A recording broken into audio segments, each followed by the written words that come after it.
Welcome, dear subscribers and curious listeners of my channel. Today we'll talk about one of the most mysterious and underrated elements in J.K. Rowling's magical world, Veritaserum, the Truth Serum. This potion, capable of compelling anyone to speak the truth, appeared in the story only briefly.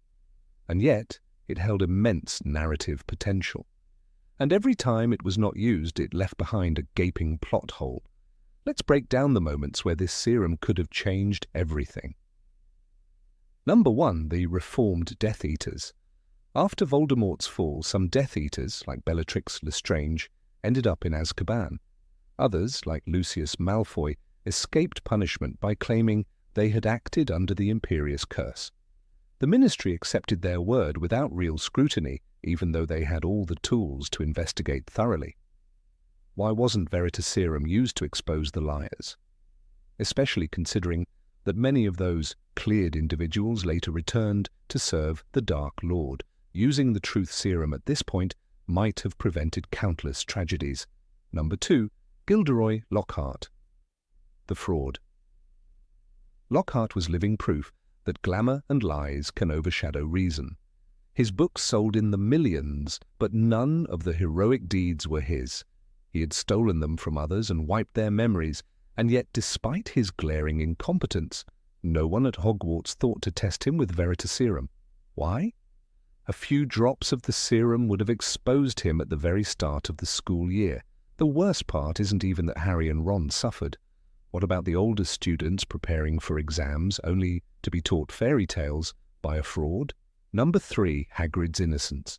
Hagrid was unlucky twice. First expelled from school as a teenager, accused of opening the Chamber of Secrets, then years later, again blamed for crimes he didn't commit. He could have cleared his name if the Ministry had simply allowed him to take the Truth Serum, but instead, Azkaban, stigma, and humiliation. Did no one in the Ministry ever consider that truth might matter more than political appearances? Number 4. Harry and the Goblet of Fire. In his 4th year, Harry is forced into the Triwizard Tournament, competition he never entered. Even Ron turns on him, assuming Harry just wants the spotlight. One application of Veritaserum and everything would have been clear. Harry would have confirmed he didn't put his name in the goblet. The judges could have focused on the real threat instead of rumors. Perhaps it would have disrupted the Death Eaters' plan and delayed Voldemort's return. Number 5. Harry and the Chamber of Secrets. When students began suspecting Harry of being the heir of Slytherin, life turned into a nightmare, all because he could speak Parseltongue. Even his friends began acting distant. In that climate, taking the Truth Serum and proving his innocence could have changed the entire school atmosphere. It might have spared Harry months of isolation and stress. Why didn't it happen? Number 6. Draco Malfoy's intentions. In 6th year, Hogwarts becomes a stage for strange and dangerous events. Harry is convinced Draco is behind them, and he's right, but no one believes him. Instead of risky duels and tailing Draco through dark corridors, the Golden Trio could have chosen a more straightforward approach, Veritaserum. Hermione, a skilled potion maker, could have brewed it. Draco was involved in something serious. A confession under the serum could have prevented injuries and near deaths, but why didn't Harry, obsessed with uncovering the truth, go down that path? Number 7. Sirius Black and the Mystery of Betrayal. Sirius Black never got a trial. The Ministry called him guilty the moment they saw the wreckage and heard the screams. 14 Muggles dead. Peter Pettigrew vanished. All they found was a finger. Cornelius Fudge himself said he was laughing. He was laughing when we took him. But they never asked why. They never gave him Veritaserum. They never let him speak. If they had, the truth would have shattered the lie. Sirius wasn't the secret keeper. Peter was. He'd switched places in secret, and when the Potters died, he vanished into the sewers like the rat he was, literally. The truth, spoken under Veritaserum, could have cleared Sirius in a single breath. He would have told them everything. How he tracked Pettigrew, how he found scabbers on Ron Weasley's shoulder, how he'd gone mad in Azkaban, not from guilt, but from silence. Harry could have grown up with his godfather, lived in a real home, laughed, been protected. Instead, Sirius spent 12 years with the Dementors and 3 more running from shadows, all because no one in power wanted to listen. They wanted closure, not truth. But truth was there, locked inside one man, and no one gave him the chance to speak it. Number 8. Snape and the Double Game. Severus Snape moved like a shadow through the halls of Hogwarts. To the students, he was cold and cruel. To the Order of the Phoenix, he was a mystery wrapped in risk. Only Dumbledore knew the full truth, or claimed to. When Sirius Black snarled, "He's playing both sides," even Remus Lupin hesitated. They trusted Dumbledore, yes, but not Snape. No one ever did, and yet no one dared to test him with Veritaserum. If they had, the truth might have broken their doubts. Snape loved Lily Potter. That love drove him to switch sides, to beg Dumbledore for protection, not for himself, but for her. "You disgust me," Dumbledore had said, when Snape asked him to save only Lily. Still he agreed. Snape became the inside man. If the Order had known that, if they'd heard it from Snape's own lips under Truth Serum, maybe they wouldn't have left him so isolated. Maybe they wouldn't have watched him with suspicion in every meeting, wasting time and energy, doubting their own. It could have changed everything. Snape's warnings might have been taken more seriously. His grudging alliance with Harry might have formed earlier. And the moment when he was forced to kill Dumbledore, one of the most painful acts of loyalty ever committed, might have been understood, not hated. But no one asked. No one wanted to know. The double life Snape led cost him his friends, his name, and eventually his life. All in silence, all for a promise, and no drop of truth to clear his name until the very end. Number 9, Barty Crouch Jr. and Voldemort's true plans. The truth wore Mad-Eye Moody's face. But the man beneath the scars and growls was Barty Crouch Jr., hiding in plain sight. For an entire school year, he taught students, ate in the Great Hall, and watched Harry Potter up close. When Dumbledore stunned him, the polyjuice wore off. The real Alastor Moody was locked in a trunk. But the greatest mistake wasn't the year-long deception. It was what came next. "The Dark Lord will rise again," Crouch hissed, wide-eyed and trembling. And then the Ministry silenced him. No trial, no questions, just a Dementor's kiss. Crouch had answers. He had names. He had seen Voldemort with his own eyes, obeyed his orders, knew where he hid, how he returned. One drop of Veritaserum and the Ministry could have learned everything about the graveyard, the plan to restore Voldemort's body, the network of Death Eaters still loyal in secret. But Cornelius Fudge didn't want answers. He wanted quiet. "You know who has not returned," he insisted, even as the truth stood before him in chains. If Dumbledore had been allowed to question Crouch under Truth Serum, things might have changed. The Order of the Phoenix would have had a head start. The wizarding world could have prepared, but instead they buried the truth with silence and fear. Voldemort rose not just through magic, but through the willful blindness of men who refused to listen. Number 11, Marietta Edgecombe's betrayal. Marietta Edgecombe stood in Umbridge's office, her face blotched with purple pustules, spelling the word sneak. Hermione's charm had worked, punishing betrayal with public shame. But no one ever asked why Marietta did it. She was Cho Chang's friend, quiet and reluctant from the start. In Order of the Phoenix, she had refused to even sign the parchment until Cho pressured her. She didn't want to be part of Dumbledore's army. She was scared, and fear in a castle ruled by Dolores Umbridge could be deadly. What if Marietta hadn't betrayed anyone out of malice? What if Umbridge threatened her family's place at the Ministry? Or worse, used magical coercion? If Veritaserum had been offered to Marietta, her truth could have rewritten the narrative.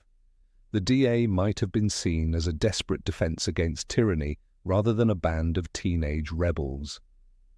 And if Umbridge's intimidation had come to light through that confession, she might have been removed long before dragging Harry into the Forbidden Forest or torturing students behind locked doors.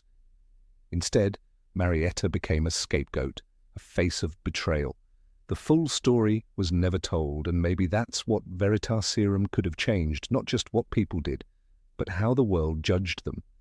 Truth can sting, but it also heals. And in a place like Hogwarts, drowning in secrets, it might have been the only real form of defense. Number 13. The Mystery of Voldemort's Origins. Tom Riddle stood alone in the orphanage corridor, the flickering gaslight catching the sharp angles of his young face. Even then, there was something unnatural about him.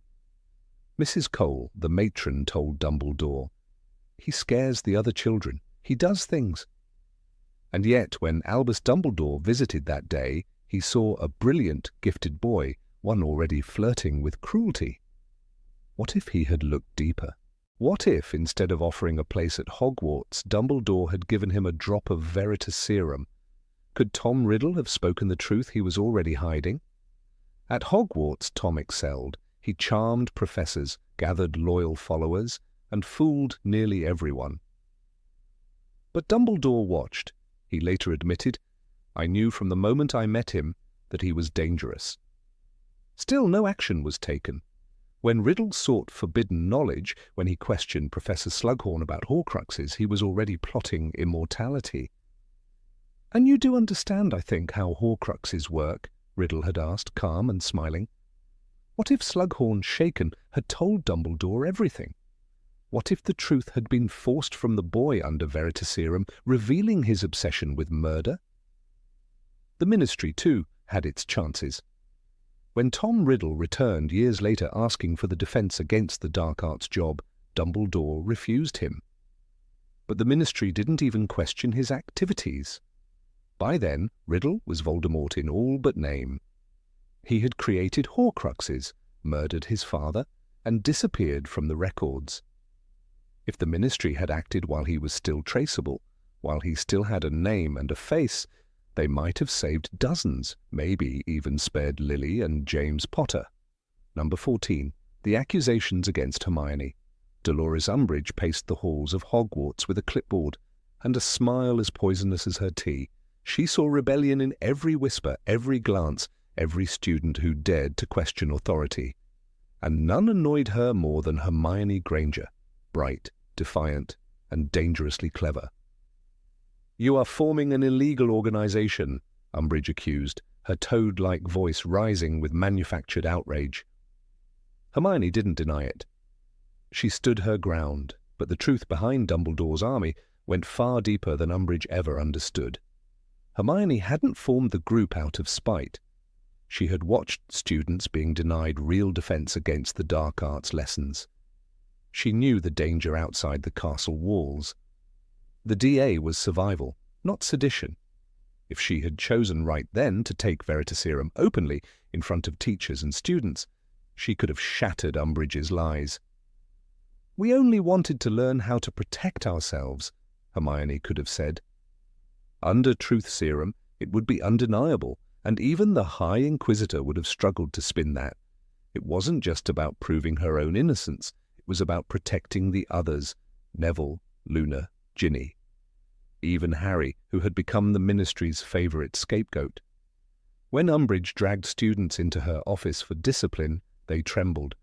But imagine if Hermione had walked in, calm and certain, and said, "I'll drink the Veritaserum. Ask me anything."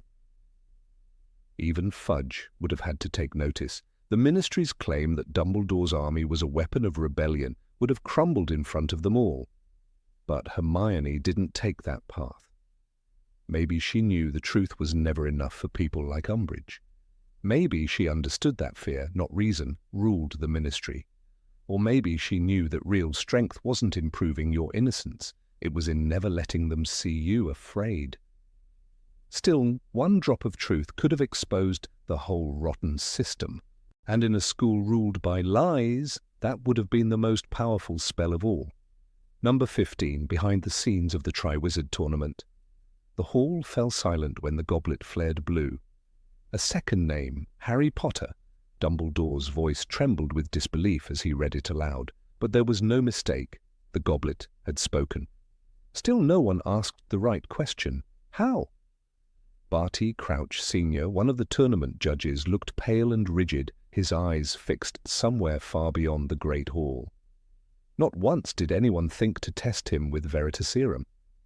Not even when his behavior became erratic. Not even when his own son, long presumed dead, was walking Hogwarts in disguise. Snape, too, remained silent. He was no friend to Harry, but he had suspicions. Dumbledore trusted him, but did not consult him on the goblet's magic. Yet Snape had seen patterns, how Polyjuice Potion was missing from his stores, how someone was brewing something powerful in secret. In the Goblet of Fire, he growled, "You are sure Potter did not ask an older student to put his name in?" But even he did not push harder. One dose of truth serum could have exposed Barty Crouch Jr. weeks before the final task, could have saved a life.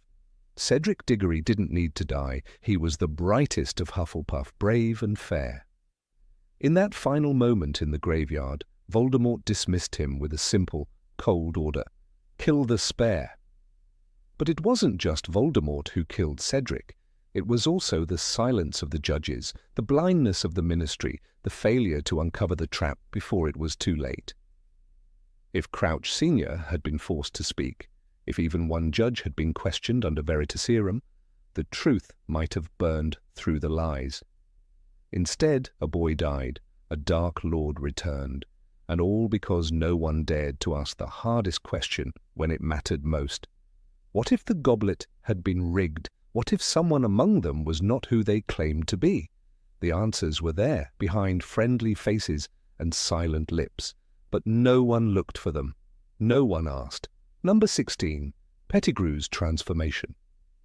In the flickering candlelight of the shrieking shack, truth slithered through the cracks like a serpent waiting to strike. For years, the wizarding world had believed a lie. A boy who betrayed his friends had taken the form of a rat and slept in the pocket of a child. A man wrongfully condemned had spent 12 years in a prison designed to crush the human soul. And when they all collided in that forgotten house, chaos erupted.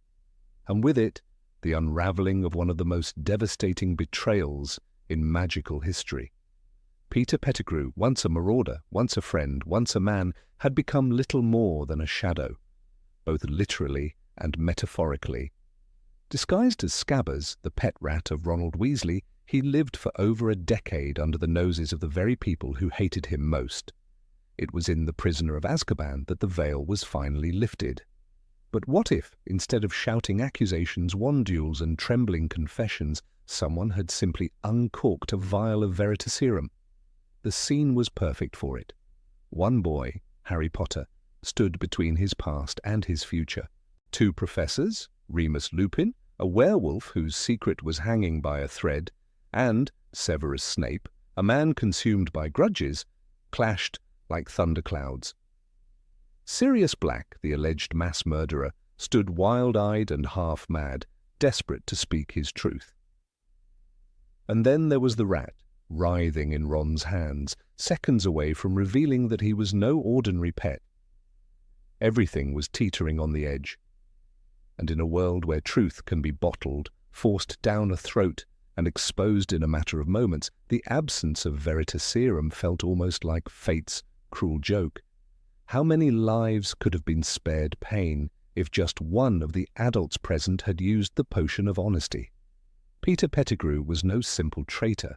He was the reason James and Lily Potter died. He was the reason Harry grew up an orphan, unloved and unwanted, and he was the reason Voldemort had the opportunity to return. When Sirius roared the words, "Then you should have died rather than betray your friends as we would have done for you," he was speaking with the fury of 12 wasted years and the fire of broken brotherhood. A friendship that once bound 4 boys in laughter and mischief had rotted into something grotesque. In that moment, Peter's cowardice was fully exposed. He had not been under the Imperious Curse. He had not been blackmailed or bewitched. He had simply chosen power over loyalty, fear over courage. And what's worse, he had lived comfortably in the home of the very family his betrayal had orphaned. He listened to the stories. He watched the boy grow. He allowed the lies to continue, year after year, knowing the truth might cost him everything. The Shrieking Shack scene is arguably one of the most complex in the entire series. Rowling orchestrated it like a symphony of past sins and present revelations, but even as the characters argued, explained and pleaded, the truth remained vulnerable to interpretation. A single dose of Veritaserum would have bypassed all of it. It would have forced Peter to speak. No need for Lupin's calm explanation or Sirius's erratic defense. Just a calm, cold confession. Why then was it not used? The simplest explanation is that Veritaserum, though powerful, is regulated by the Ministry of Magic. The use of Veritaserum is controlled, Snape once remarked in the Goblet of Fire. Not everyone is allowed to use it, but that only deepens the tragedy. The truth existed, the tools existed, but bureaucracy or negligence prevented them from meeting. Let us imagine that someone had indeed poured 3 drops of Veritaserum down Pettigrew's throat. The confession would have been immediate. "I gave the Potter's location to the Dark Lord," he would have said. "I framed Sirius Black. I killed 12 muggles on the street. I cut off my own finger and fled." There would have been no need to restrain him. No need to convince Harry of the truth. No need for Remus to recount the tale of the marauders, or for Sirius to relive the moment of his downfall. Sirius could have walked out of the shack a free man. Harry could have gained a godfather without the shadow of doubt. The Ministry could have reclaimed its dignity by correcting one of its greatest judicial failures, but none of that happened. Instead, Pettigrew escaped. The rat vanished once more into the darkness, slipping from justice like a drop of water through a sieve. It is a moment of immense frustration, not just for the characters but for the reader. The catharsis of truth was dangled, then snatched away. Rowling, as always, made a bold narrative choice. She allowed the story to remain messy, painful, and real. The presence of Veritaserum would have robbed the scene of its tension. It would have turned raw emotion into courtroom procedure. But in doing so, it also highlights one of the greatest flaws in the magical justice system. The truth exists, but who has the courage to use it? Snape, ironically, is the only person we see using Veritaserum in canon. In Goblet of Fire, he tries to dose Harry, but is prevented. Later, he gives it to Barty Crouch Jr. under Dumbledore's orders. The potion works perfectly. Crouch spills every detail. And yet in the wizarding world had learned nothing. By the time of Order of the Phoenix, Dumbledore himself is forced into hiding. Truth, once again, is secondary to politics. Pettigrew's transformation back into human form is grotesque. There was a flash of blue-white light, a bang, and then a man was standing where the rat had been. Rowling describes him as a very short man, hardly taller than Harry. He is bald, with watery eyes and grubby skin. His hands are white and trembling. This is not the image of a mastermind. It is the face of fear. The face of a man who survived by hiding, by clinging to stronger men, by shedding his identity until nothing remained. Number 17, Umbridge's True Motives, Dolores Jane Umbridge. A name that conjures a uniquely venomous reaction among readers of the Harry Potter series. Unlike Voldemort's cold terror or Bellatrix Lestrange's unhinged chaos, Umbridge embodies a quieter, more insidious evil. She doesn't operate in the shadows. She thrives in the spotlight of authority, cloaked in pastels and false smiles. But beneath the kitten plates and sugary giggles lies something far darker than mere ambition. To understand the real Dolores Umbridge, we must go beyond her title as Senior Undersecretary to the Minister for Magic. We must peer into her past, dissect her actions, and examine the power she wielded not for protection, but for punishment. From her very first appearance in Order of the Phoenix, Umbridge oozes calculated control. She interrupts Dumbledore at the welcoming feast with a speech that, while seemingly benign, drips with ministry interference. Progress for the sake of progress must be discouraged, she declares. This sentence alone reveals her true colours. She is a creature of the system, but not merely a servant of it. She sees herself as a guardian of tradition, of control, and of power. Yet one must ask, why such obsession with regulation? Why such delight in imposing pain disguised as policy? There is a pivotal clue buried in her backstory, quietly revealed in Pottermore, now Wizarding World. Umbridge was born to a wizard father and a muggle mother, with a squib brother she despised. She chose to hide this heritage, presenting herself as a pure-blood in all but name. This secret self-loathing became the foundation for her fanaticism. Her hatred of Muggle-borns wasn't just ideological, it was deeply personal. Every rule she enforced, every quill she enchanted to carve into flesh, was an attempt to cleanse the shame she felt about her origins. She despised weakness because she believed it resided within her, and she punished others to silence it. At Hogwarts, her rise to power was not by merit, but manipulation. Cornelius Fudge, terrified that Dumbledore was rallying forces against him, used Umbridge as a tool to monitor and control the school. But Umbridge was no mere pawn. She seized this opportunity not to protect students, but to dominate them. The appointment of the Inquisitorial Squad, comprised of Slytherin students like Draco Malfoy, showed her willingness to create a private militia. Her goal was not order, it was obedience. Those who resisted, like Harry, were branded as liars and rebels. Her famous line, "I must not tell lies," etched into Harry's hand, is not just physical torture, it's psychological warfare. One cannot ignore her fixation on Dumbledore. Her actions suggest more than mere professional rivalry. She discredited him, denied his authority, and dismissed his educational philosophy. While Fudge feared Dumbledore's political influence, Umbridge appeared to hate something deeper, his ability to inspire independent thought.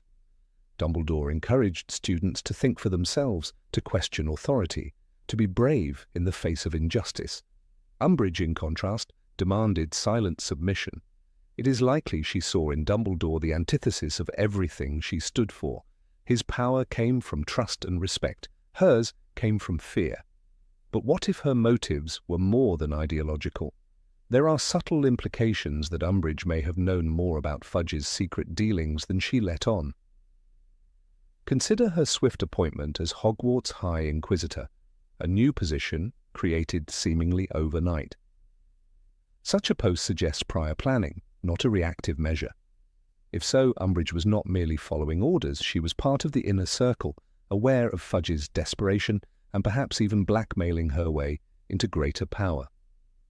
Her presence at the trial of Harry in the Ministry's courtroom, despite it being an underage magic hearing, demonstrates her influence behind closed doors.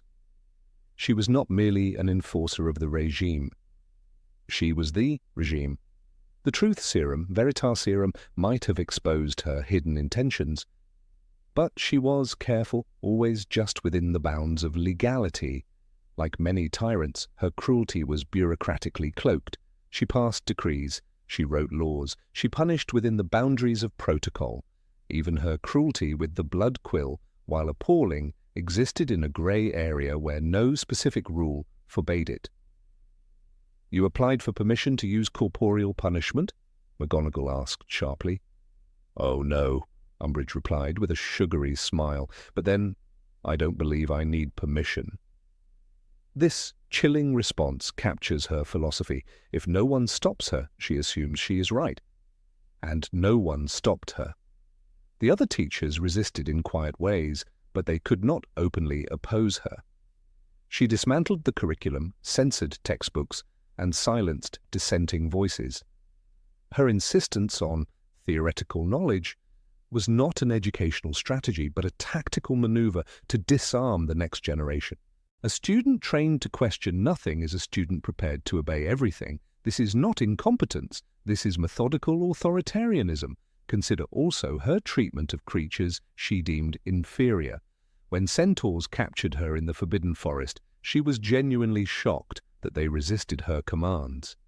"Filthy half-breeds," she spat, in what was perhaps the only moment she dropped the mask.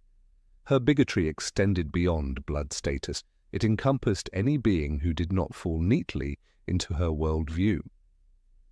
This is why she delighted in tormenting Hagrid and scorned Trelawney.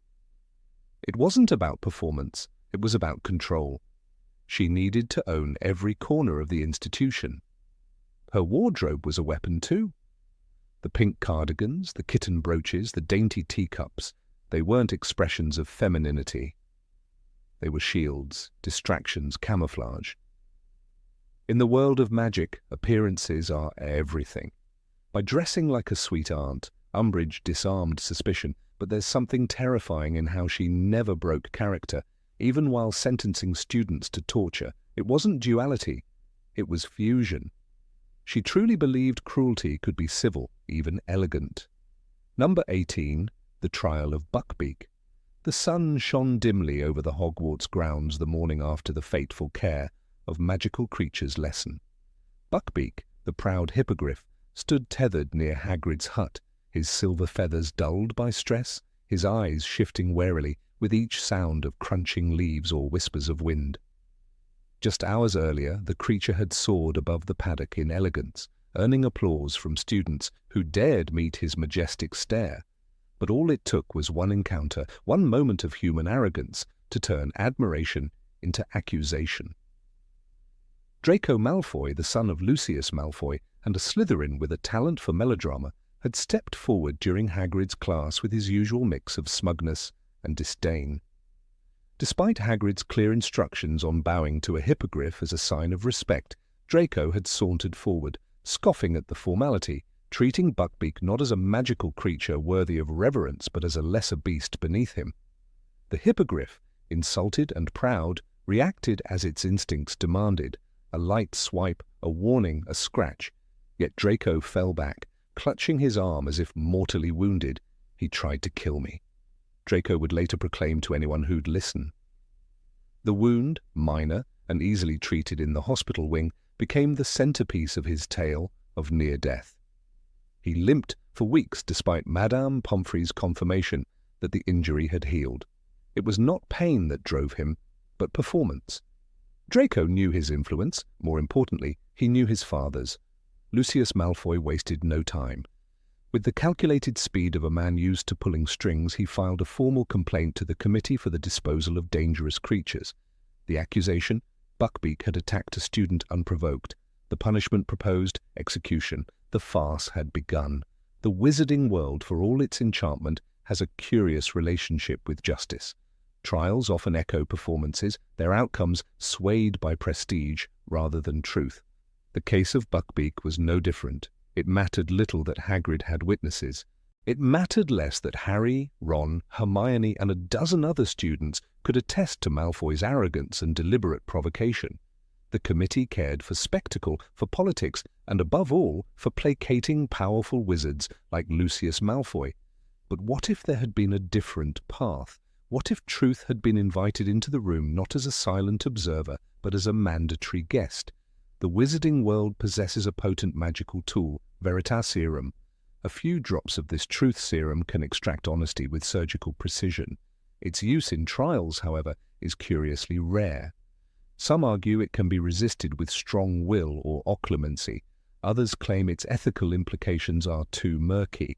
Yet in a case such as this, where the creature's life hung in the balance and the accuser's credibility was laughable, would Veritas Serum not have been justified? Draco Malfoy, for all his bluster, was still a boy. His skills in occlumency at 13 were non-existent. The idea of forcing him to drink Veritas Serum might seem extreme, but let us not forget the stakes. Buckbeak was no object. He was a sentient, proud, magical creature with as much right to self-defense as any wizard. Had Draco been asked or tricked into taking Veritas Serum, the truth would have spilled out like water from a cracked goblet. The serum would have revealed the smirk on Draco's face before the incident, the deliberate refusal to bow, the taunts he whispered as he approached the hippogriff. It would have exposed his intent, not to learn, but to provoke.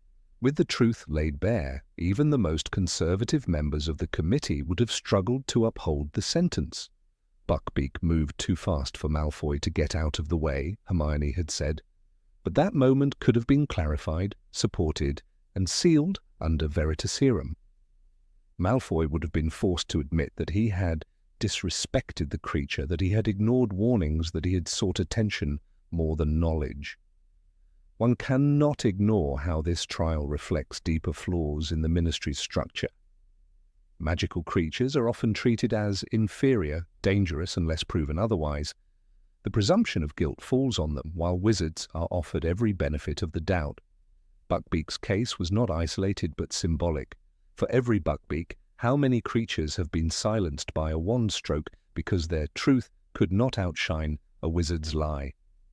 Lucius Malfoy, a master manipulator with a well-timed sneer, leaned heavily on tradition and intimidation. His donations to the ministry, his influence on the Wizengamot, and his ability to pull strings behind closed doors made him a formidable opponent in any legal matter. It was not justice he sought, but an opportunity to exert dominance, to show that even the laws of magic bowed before wealth and name. The hearing itself was more theatre than truth-finding mission. Dumbledore, despite his wisdom, could only do so much within the rules. He offered support to Hagrid, stood for Buckbeak, and tried to reason with the committee. Yet reason was no match for Lucius's gold-tipped cane and the whispers he planted among the bureaucrats. The axe was raised before logic had its turn. The hypocrisy of the moment is glaring. In a world that educates children about fairness and respect, a magical creature was sentenced to death for defending its dignity. It is no wonder that Sirius Black, later in the book, would call the ministry rotten to the core. Buckbeak's case was not a failure of magic, but a failure of principle. What makes the scene even more tragic is how easily it could have been prevented. Hogwarts was a place of learning, and the care of magical creatures class was meant to foster respect and understanding. Instead, it became a battleground for power and prejudice.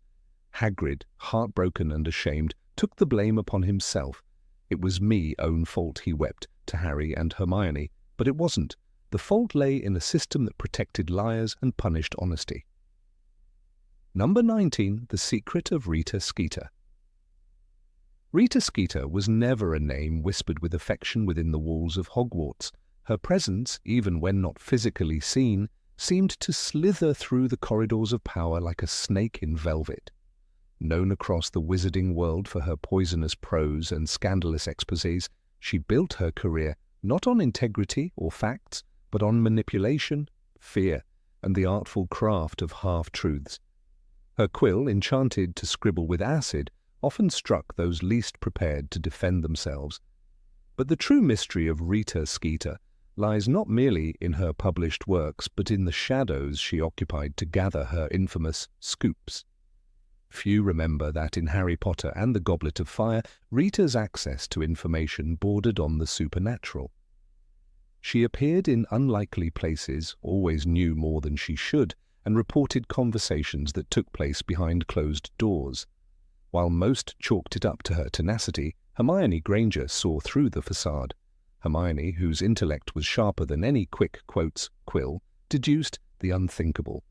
Rita Skeeter was an unregistered animagus, a blatant violation of wizarding law.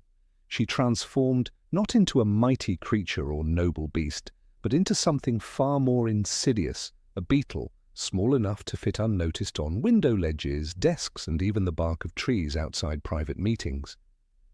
This illegal transformation explained how Skeeter managed to overhear intimate details about Harry Potter's nightmares, Hagrid's half-giant heritage, and the romantic entanglements of Hogwarts students.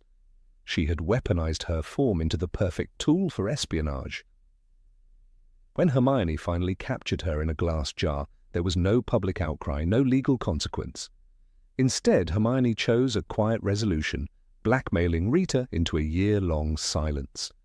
This act, noble in its restraint, also shielded Rita from the punishment she rightfully deserved. It raises the question, what else would have been revealed had the truth spilled in full?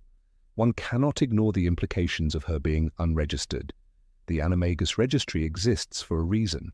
Every transformation poses not just a security risk, but a breach of ethical boundaries. The very fabric of magical law depends on transparency and regulation. Skeeter bypassed all of it.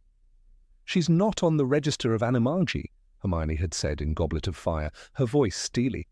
"She's been spying on people for stories for years." This statement hints that Skeeter's crimes ran deeper and longer than a single school year. Her method of gathering information wasn't a one-time deviation, it was the foundation of her entire career. Had Veritaserum been administered, the consequences could have rippled across the wizarding press. Veritaserum, the most potent truth serum known to magical science, was tightly controlled, rarely used, and only in cases of extreme need. Yet in Rita's case, such a measure would have been more than justified. Not only would she have been forced to admit to her illegal animagus status, but the broader network of her journalistic practices might have unraveled. Who fed her information? Who stood to gain from her writings? And perhaps most crucially, who funded the venom that she spilled so freely across the front pages of the Daily Prophet? During the events surrounding the life and lies of Albus Dumbledore, Skeeter's book was timed with uncanny precision. Its publication shortly after Dumbledore's death was more than opportunistic, it was almost strategic. The book tore through the wizarding community like fiend fire. It sowed doubt, discredited Dumbledore's legacy, and painted Harry Potter's mentor as a manipulative, secretive man who once pursued dangerous ideals. The content of the book was not just inflammatory, it was designed to erode public confidence. The mother of the girl who died at Hogwarts was in St. Mungo's when Dumbledore visited her, Rita wrote, her words more venomous than factual. But how did she learn such intimate details? The theory that Skeeter acted alone has long since crumbled under scrutiny. The idea that she independently uncovered century-old secrets and delicate family tragedies with nothing but a notepad is laughable. More plausible is the suggestion that someone with access, with motive, and with deep pockets, fed her this information. Her work became a weapon, and Rita Skeeter was its wielder, perhaps unknowingly. But weapons require forgers. Someone paid for that ink. Someone edited those manuscripts. Someone decided it was time to rewrite the legacy of Albus Dumbledore. There are names whispered in the darker corners of wizarding politics. Some suggest Lucius Malfoy, whose influence within the ministry was only eclipsed by his ambition. Though Lucius was imprisoned during the final months of the war, his reach extended far beyond the bars of Azkaban. Others suggest Dolores Umbridge, whose disdain for Dumbledore and affinity for tight control made her a likely patron of anti-Dumbledore rhetoric. It is even speculated that elements within the Department of Mysteries, the shadowy division of the ministry, used Skeeter as a puppet to test public reaction to forbidden knowledge about Dumbledore's past associations with Grindelwald. Hermione Granger's decision to suppress Rita's secret rather than expose it may have protected Hogwarts and Harry at the time, but it allowed an infection to fester. Skeeter's silence was temporary, and when it ended she returned with greater purpose and sharper poison. Her involvement in the coverage of the Triwizard Tournament, the slander of Hagrid, and the twisting of Harry's words during his 5th year only scratched the surface of her capability for damage. Her lies were often wrapped in a veneer of truth, but they caused real harm. Neville Longbottom's family, Luna Lovegood's reputation, and even the Weasleys suffered under her scrutiny. One telling example is her profile of Hermione in the Daily Prophet, where she labelled the brilliant witch as a Scarlet Woman to create drama around Harry. Harry Potter's secret heartache, she wrote, the boy wizard's tangled love life. No part of the article was true, yet the damage lingered.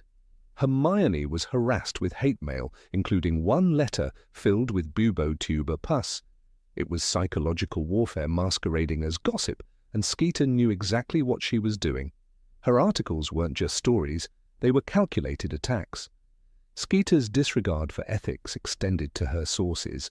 It is known she exploited the elderly and the vulnerable, tricking them into revealing personal details.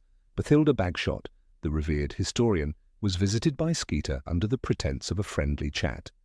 The resulting interview, if it can be called that, was grotesque in its betrayal. Bagshot, frail and confused, became an unwilling tool in Skeeter's arsenal. The anecdotes used in her Dumbledore book were mined from a woman in cognitive decline, and even then Skeeter distorted the facts for effect. Albus was never one to resist power, Skeeter wrote, drawing from twisted recollections and outright invention. There is something deeply unsettling about a figure who thrives on the pain of others. Skeeter's rise paralleled the decline of her subjects. She fed on vulnerability, climbed the ladder of influence using others' secrets as rungs. Her moral compass, if it existed at all, pointed only toward personal gain. Her loyalty lay not with truth, but with sensation, and in the end, she convinced many that truth and sensation were the same. But they are not. And Rita Skeeter, perhaps more than anyone in the magical world, demonstrated the danger of that confusion. Even years after the Second Wizarding War, her presence loomed. She continued to write. Occasionally banned from official press events, she used magical disguises, anonymous bylines, and third-party publications to maintain her influence. Some believe that she ghost-wrote parts of the scandalous No Rest for the Wicked, The Post-War Secrets of the Order of the Phoenix, a book whose author remains unnamed. The book included private details only someone close to the action, or someone invisible, could have known. Would Veritaserum have changed everything? Quite possibly. Under its influence, the web of Rita's secrets would have collapsed like a house of cards. The names of her sources, the confessions of her sponsors, the true origins of her material, everything would have come pouring out. And the wizarding world might have seen the Daily Prophet not as a beacon of news, but as a theatre of manipulation. The public might have recognized the systemic rot behind the facade of journalism, but that truth remains buried. Skeeter walks free. She pens her stories with the same sneer, her words just as sharp. The magical world, for all its wonders, has always feared the uncomfortable truth. And Rita Skeeter is its greatest reminder that not all villains carry wands, some carry quills. In the end, the question is not simply, who is Rita Skeeter? We know that. The question is, who let her flourish? Who stood behind her while she smeared names and ruined lives? And if that question were ever answered under Veritaserum's influence, the results would not only shatter careers, they might rewrite history itself. Number 20, Grindelwald's Rebellion, Real Motives. History often remembers its villains in shades of black and white, especially in the magical world, where the boundaries between light and dark are etched with curses, betrayals, and power. Yet before Lord Voldemort carved his name into the darkest corners of wizarding history, another name had already sparked terror, awe, and fascination: Gellert Grindelwald. His uprising, grand in vision, terrifying in execution, tragic in consequence, was far more than a lust for domination. To understand Grindelwald is to peer into the heart of a century-old wound that the wizarding world has never truly healed. Born in 1883, Grindelwald showed brilliance early at Durmstrang Institute, a school known for its lenient attitude toward the dark arts. His expulsion at 16 for twisted experiments should have marked the end of a prodigy. Instead, it set him on a path that would ignite the greatest magical rebellion in Europe since the time of the Goblin Wars. The irony lies in what followed: Grindelwald's fateful journey to Godric's Hollow and his encounter with Albus Dumbledore. Two minds, alike in genius and ambition, collided, fused by philosophy, vision, and something deeper, more personal. Grindelwald and Dumbledore dreamed of a new order, one where wizards no longer lived in the shadows of muggles. They called it For the Greater Good. But to Grindelwald this was not merely an idea. It was an obsession born from what he perceived as a broken world, one in which the superior race, the magical, lived in concealment and fear. Dumbledore, perhaps blinded by affection or the purity of his ideals, failed to see how far his friend would go to make this dream a reality. The pivotal moment came with the tragic death of Ariana Dumbledore. Her death, during a three-way duel between Albus, Aberforth, and Grindelwald, fractured not just the Dumbledore family, but Grindelwald's path as well. He fled not just from justice, but from the guilt and the bond that tied him to Albus, and in his flight he began to forge his empire. He would become the Dark Lord who charmed Europe with promises of order, peace, and magical supremacy. Many view Grindelwald's ideology as a mere mask for tyranny, But his regime, while brutal, was disturbingly structured. Unlike Voldemort's reign of chaos and fear, Grindelwald built alliances, institutions, and governance. His fortress in Nurmengard wasn't just a prison, it was a symbol of magical might and an administrative center for his vision. He didn't merely kill, he converted. He didn't just conquer, he seduced nations with the promise of wizardkind's liberation. The uprising was as much ideological as it was military. It is in his propaganda that Grindelwald's true motives start to flicker through. His speeches, carved into memory by enchanted recorders and whispered across wizarding taverns, always circled back to one idea. We will rise above them. Not to destroy, but to guide. To guide. That was the difference. He positioned himself not as a god of destruction, but as a prophet of destiny, and many followed him, not out of fear, but out of faith. In 1926, as Grindelwald moved through Europe under the alias Percival Graves, he was already years into his uprising. His efforts to acquire the obscurial credence Barebone in New York were not the rash actions of a madman, but the calculated moves of a visionary. He saw the Obscurus as a weapon not only against Muggles, but against magical oppression itself. If he could harness that power, he believed, he could finally break the chains that bound wizarding society to secrecy and self-denial. His connection with Credence was not devoid of empathy. Grindelwald recognized in the boy a mirror of his own youth, outcast, misjudged, brimming with potential and pain. Here lies a truth often ignored in history. Grindelwald saw his soldiers not as pawns, but as pieces of a grand puzzle. He understood their anger, their longing, and he used that understanding to unite them. When Queenie Goldstein joined Grindelwald in The Crimes of Grindelwald, audiences were shocked. But was her defection truly so surprising? Queenie, desperate to marry a no-mage and live openly, found in Grindelwald not just permission, but promise. Magic blooms only in rare souls, he told her. Still we must skulk in shadows. His words struck chords of pain and hope in many hearts, including hers. Grindelwald's uprising was powered not by fear, but by those who had been made to feel lesser in silence.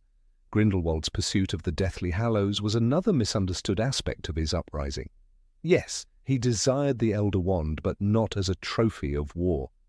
To him, it was a symbol of destiny, proof that power should belong to those with vision, not lineage. When he engraved the Hallows symbol across Europe, he wasn't just marking territory, he was broadcasting belief. His revolution was myth wrapped in magic, yet the most damning or perhaps redeeming moment in Grindelwald's legacy came decades later inside the very prison he built. When Voldemort arrived at Nurmengard seeking the Elder Wand, Grindelwald refused him. "Kill me then," he said, "but you will not have it." This defiance, suicidal and seemingly futile, revealed a man who had faced the mirror of his own ambition and recoiled. He would not aid Voldemort, whose vision was built on hatred, not ideology. Why did Grindelwald refuse? Was it guilt, pride, or had time burned away his illusions, leaving behind only truth? Those who have studied his final years believe he saw Voldemort not as a successor, but as a perversion of everything he once stood for. Where Grindelwald believed in magical ascension, Voldemort believed in magical blood. Where Grindelwald courted loyalty, Voldemort demanded submission. We often ask whether Grindelwald ever felt remorse. The answer, buried deep in his final words, might be yes. When Dumbledore defeated him in 1945, a duel so legendary that even Muggle historians took notice, he did not beg for life. He surrendered.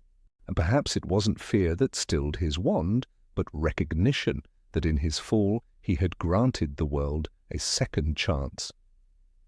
There are whispers among magical historians that if Veritaserum had ever been used on Grindelwald during his imprisonment, the world might have learned a different truth, not of a tyrant, but of a visionary who believed too deeply in his own righteousness.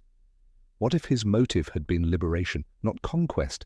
What if every spell he cast, every death he caused was in service of a dream he could no longer separate from delusion? Albus Dumbledore once told Harry Potter, "Do not pity the dead, Harry, pity the living, and above all, those who live without love." Perhaps those words were not only for Harry's ears, perhaps they were for a boy he once loved and a man he once feared. Grindelwald, for all his horrors, was not devoid of love. He was shaped by it and ultimately destroyed by it. It is no coincidence that Dumbledore avoided facing Grindelwald for so long. Their blood pact forbade it, yes, but so did grief and guilt. Dumbledore feared not only what Grindelwald had become, but what he himself had once wanted. When he finally broke the pact and faced him, it was not a triumph, but a requiem.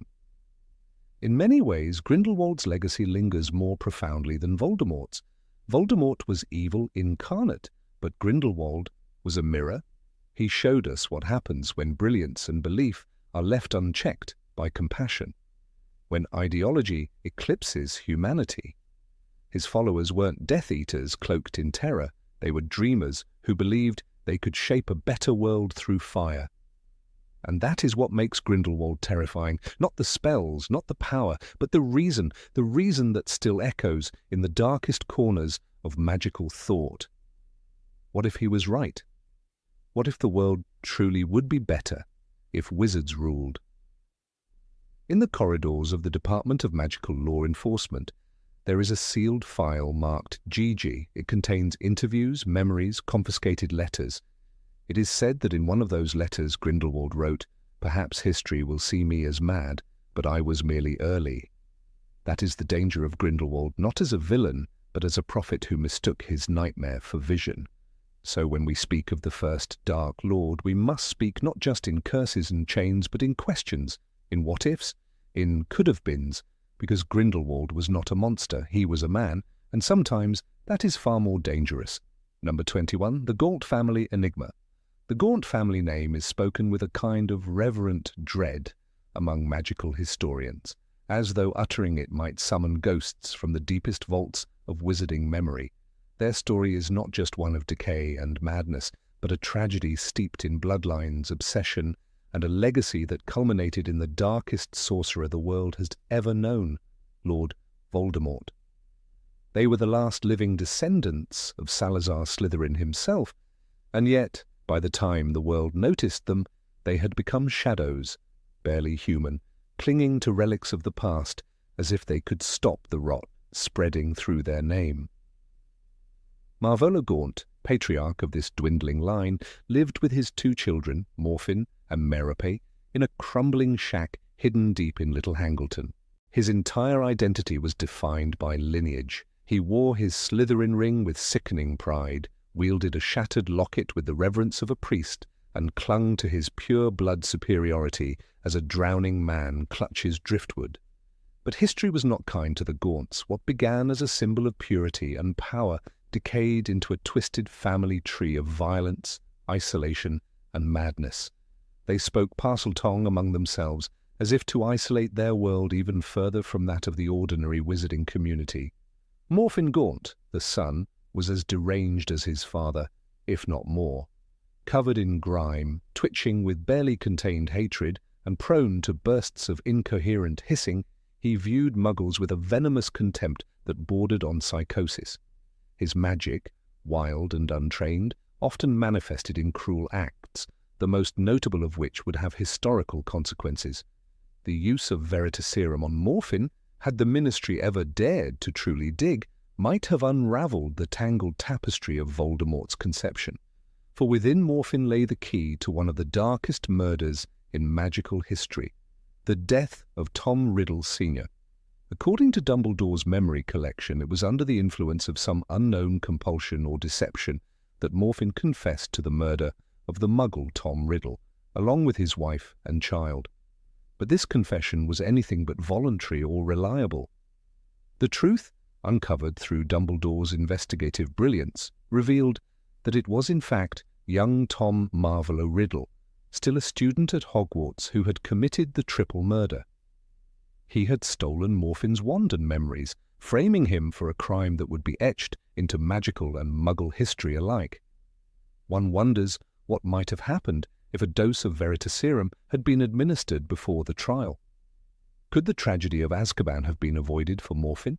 Could the world have glimpsed the monster emerging beneath the skin of the orphaned boy at Wool's orphanage? Yet it is Merope Gaunt who remains the most enigmatic figure in this dark tale. Abused, silenced, and unloved, she was the only gentle soul in a household poisoned by generational hate. Her magic was stifled, perhaps even stunted, by years of verbal and physical oppression. When her father and brother were arrested, Marvolo for attacking a ministry official, Morphin for jinxing a muggle, Merope was left alone for the first time. And in that rare solitude, her tragic story unfolded.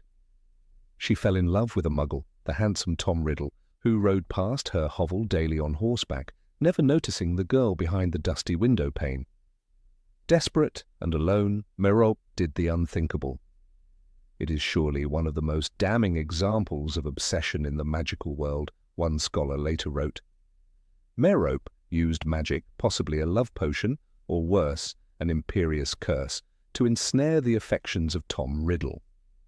He left his wealthy home, married her, and they vanished into the countryside. But this illusion could not hold. The true horror lies not in the act itself, but in its consequences. If one could interrogate Merope, if a magical resurrection of memory could bring her to the stand, what would she reveal? Would she admit to the use of Amortentia, the most powerful love potion known to the wizarding world?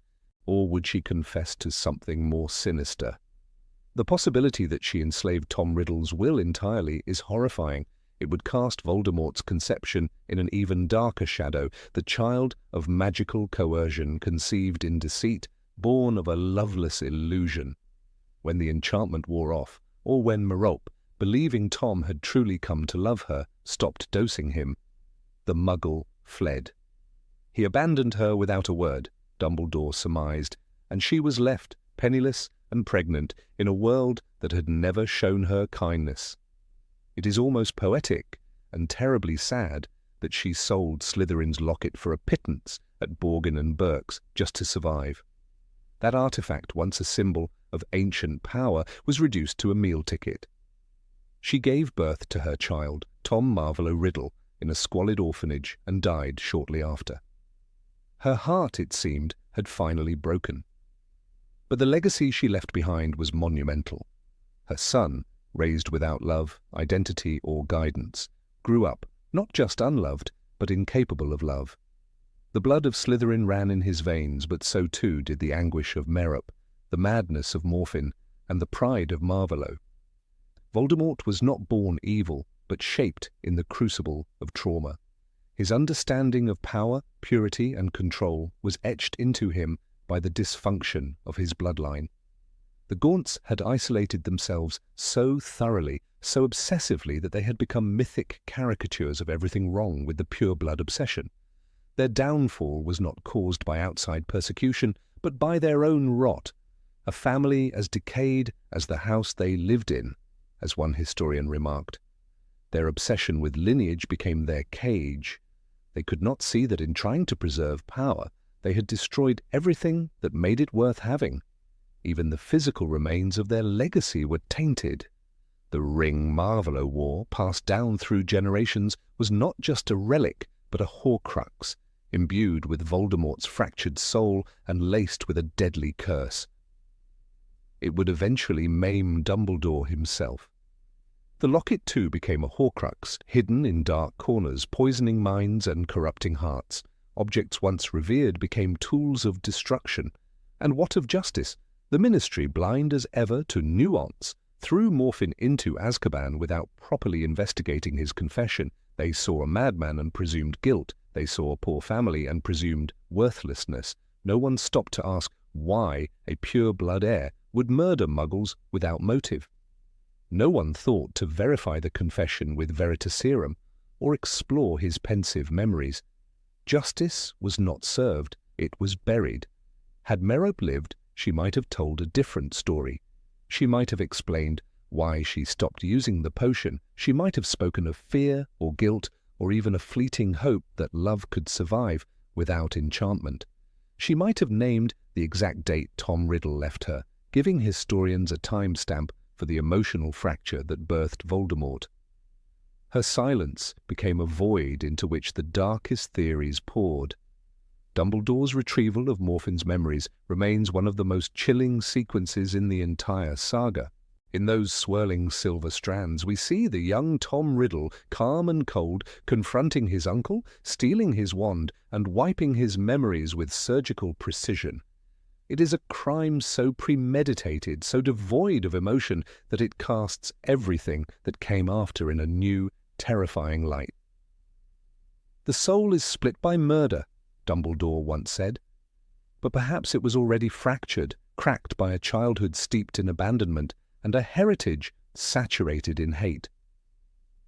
The story of the Gaunts is not just a cautionary tale of magical arrogance, it is a haunting reflection on what happens when power is pursued without empathy, when legacy replaces love, and when isolation becomes ideology. In them, we see the ghost of Salazar Slytherin himself, brilliant, dangerous, and utterly alone. The magical world often prefers its stories clean, its heroes noble, its villains purely wicked.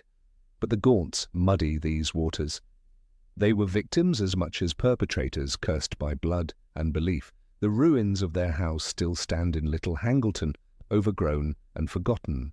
But for those who know, every stone whispers the same dark truth. This is where Voldemort began. And if we ever dared to apply Veritaserum to the past, to lift the veil on these murky truths, the magical world might be forced to confront an even more uncomfortable reality. That evil, in its most terrifying form, does not always come from monsters. It often comes from the forgotten, the unloved, the broken. It comes from places we choose not to look. The Gaunts were all of these, and they gave us a Dark Lord. Number 22, Nagini, human or serpent? For many years, Nagini was known only as the ominous snake that slithered beside Lord Voldemort, silent, monstrous, and deadly. In Harry Potter and the Goblet of Fire, she first reveals herself as more than a beast, sinking her fangs into the frail form of Bertha Jorkins. She becomes Voldemort's closest companion, a constant presence in his resurrection and rise. She is described in Harry Potter and the Goblet of Fire as a huge snake, at least 12 feet long, her loyalty unquestioned, her deadliness unmatched. Yet behind those coiling movements and that unblinking gaze hid a secret that would only emerge years later, not in the pages of the main saga, but within the broader wizarding world.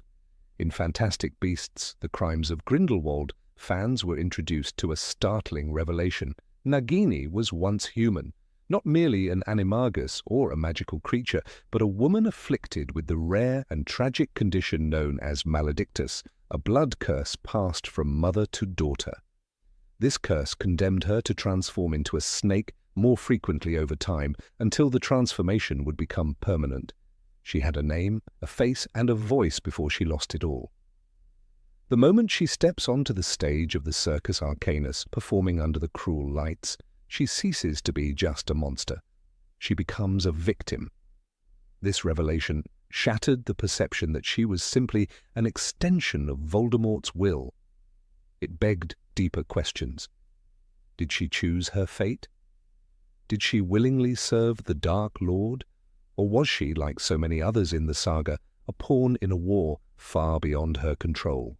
If the Harry Potter series is filled with moral ambiguity, then Nagini is one of its most shadowed corners, never speaking, always obeying. Her silence may have been physical, but it resounds like a thunderclap when considered in context. Nagini's story begins not in the dungeons of Malfoy Manor, but in the cruelty of the travelling circus. The Crimes of Grindelwald film presents her not as a predator, but as a caged creature, watched, mocked, and feared.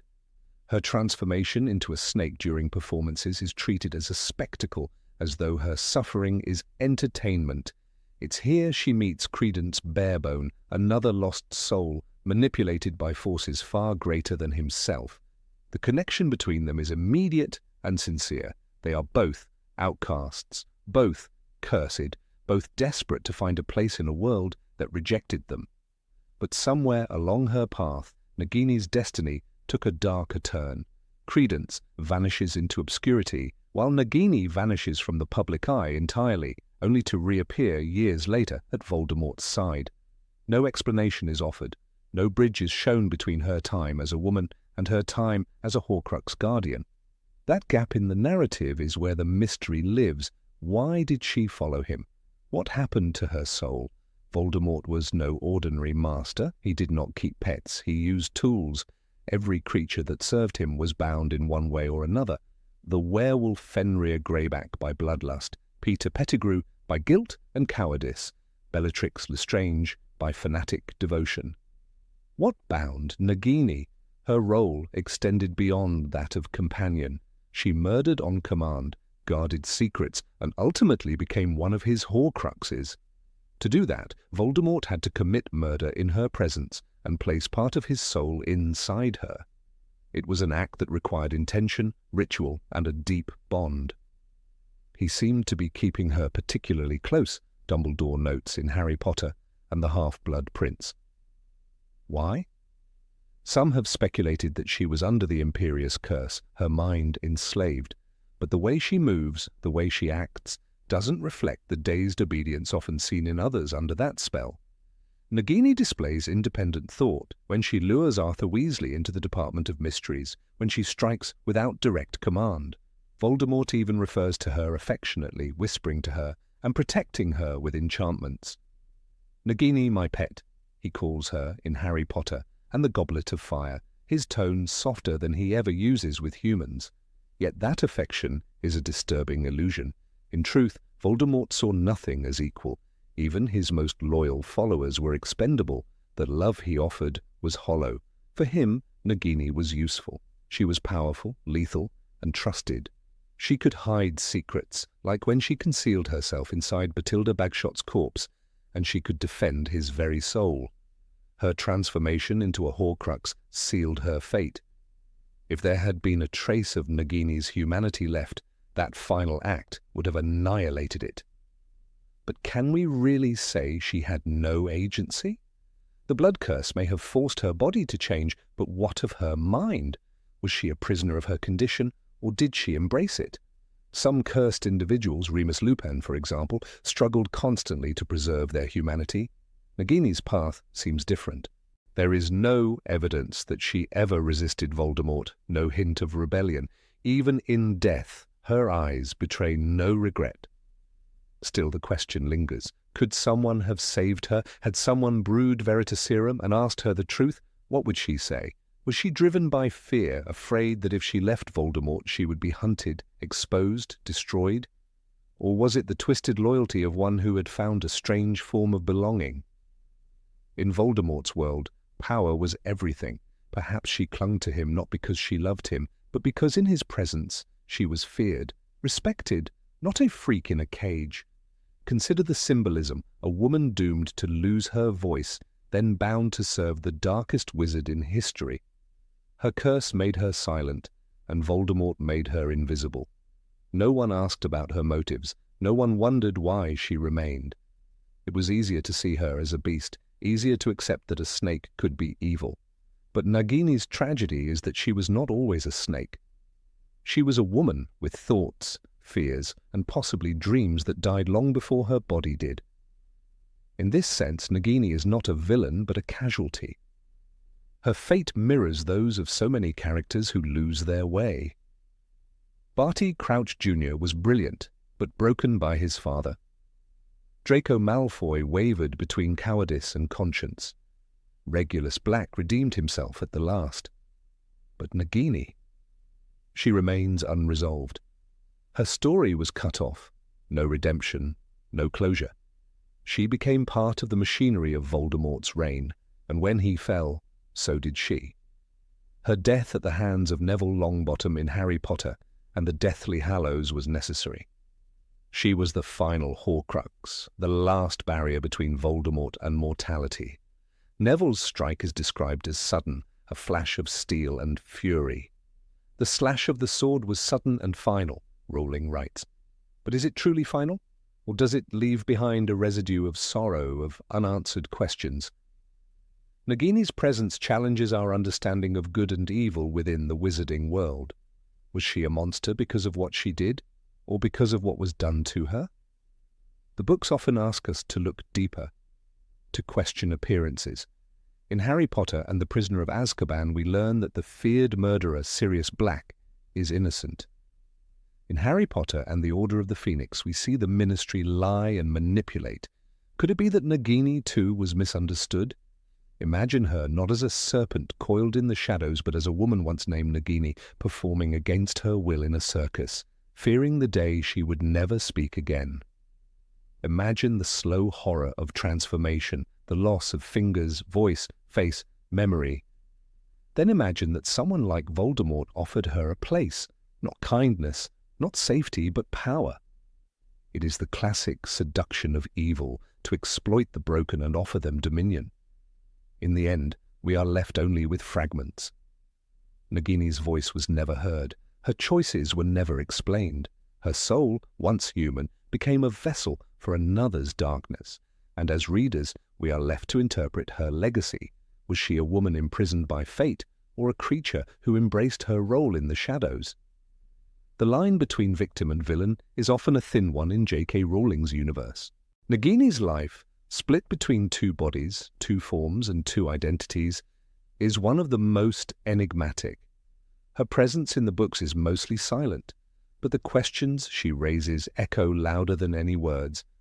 And perhaps, in the silence of her character, lies the loudest scream of a story untold, of a life stolen, of a woman forgotten beneath the scales of a snake. Number 23, Percy Weasley's plans. Percy Ignatius Weasley stood at a peculiar crossroads in the tapestry of the Harry Potter saga, a character neither embraced with the warmth of a hero nor dismissed as a mere bystander. His story was one of ambition that clashed with blood ties, of pride that walled off the warmth of the burrow.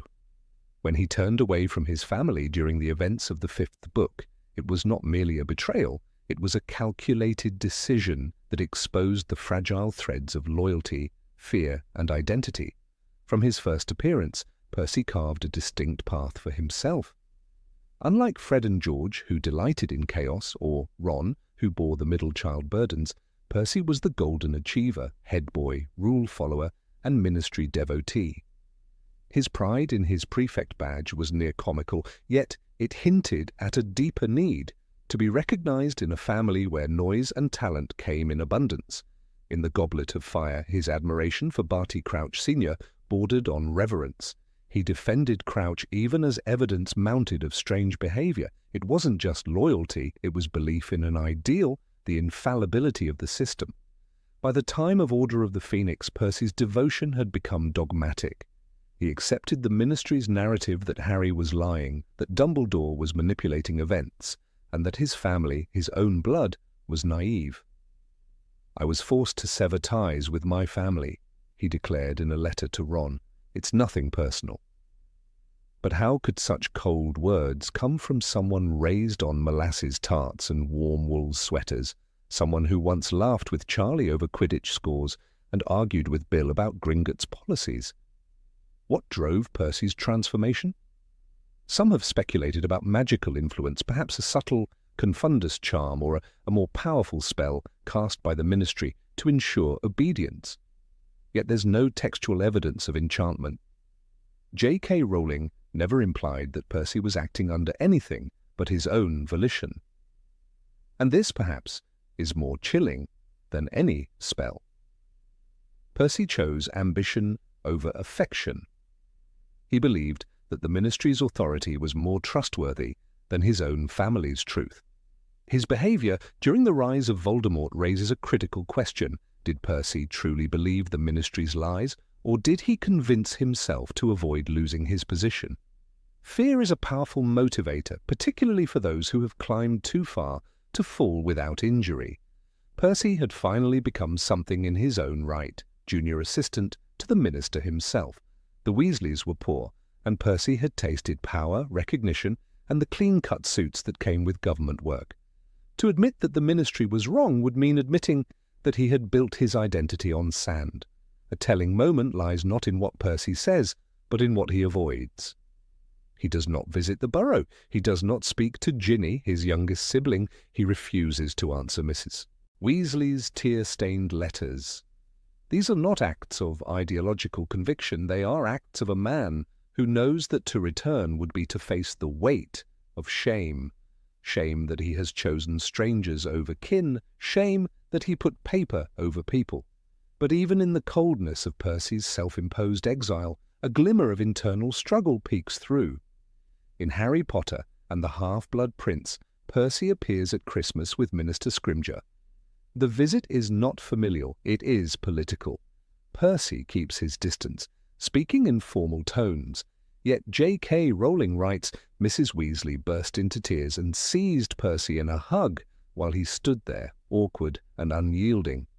The stiffness is telling he has not stopped loving them. He has merely forgotten how to show it. Percy's story is a quiet tragedy.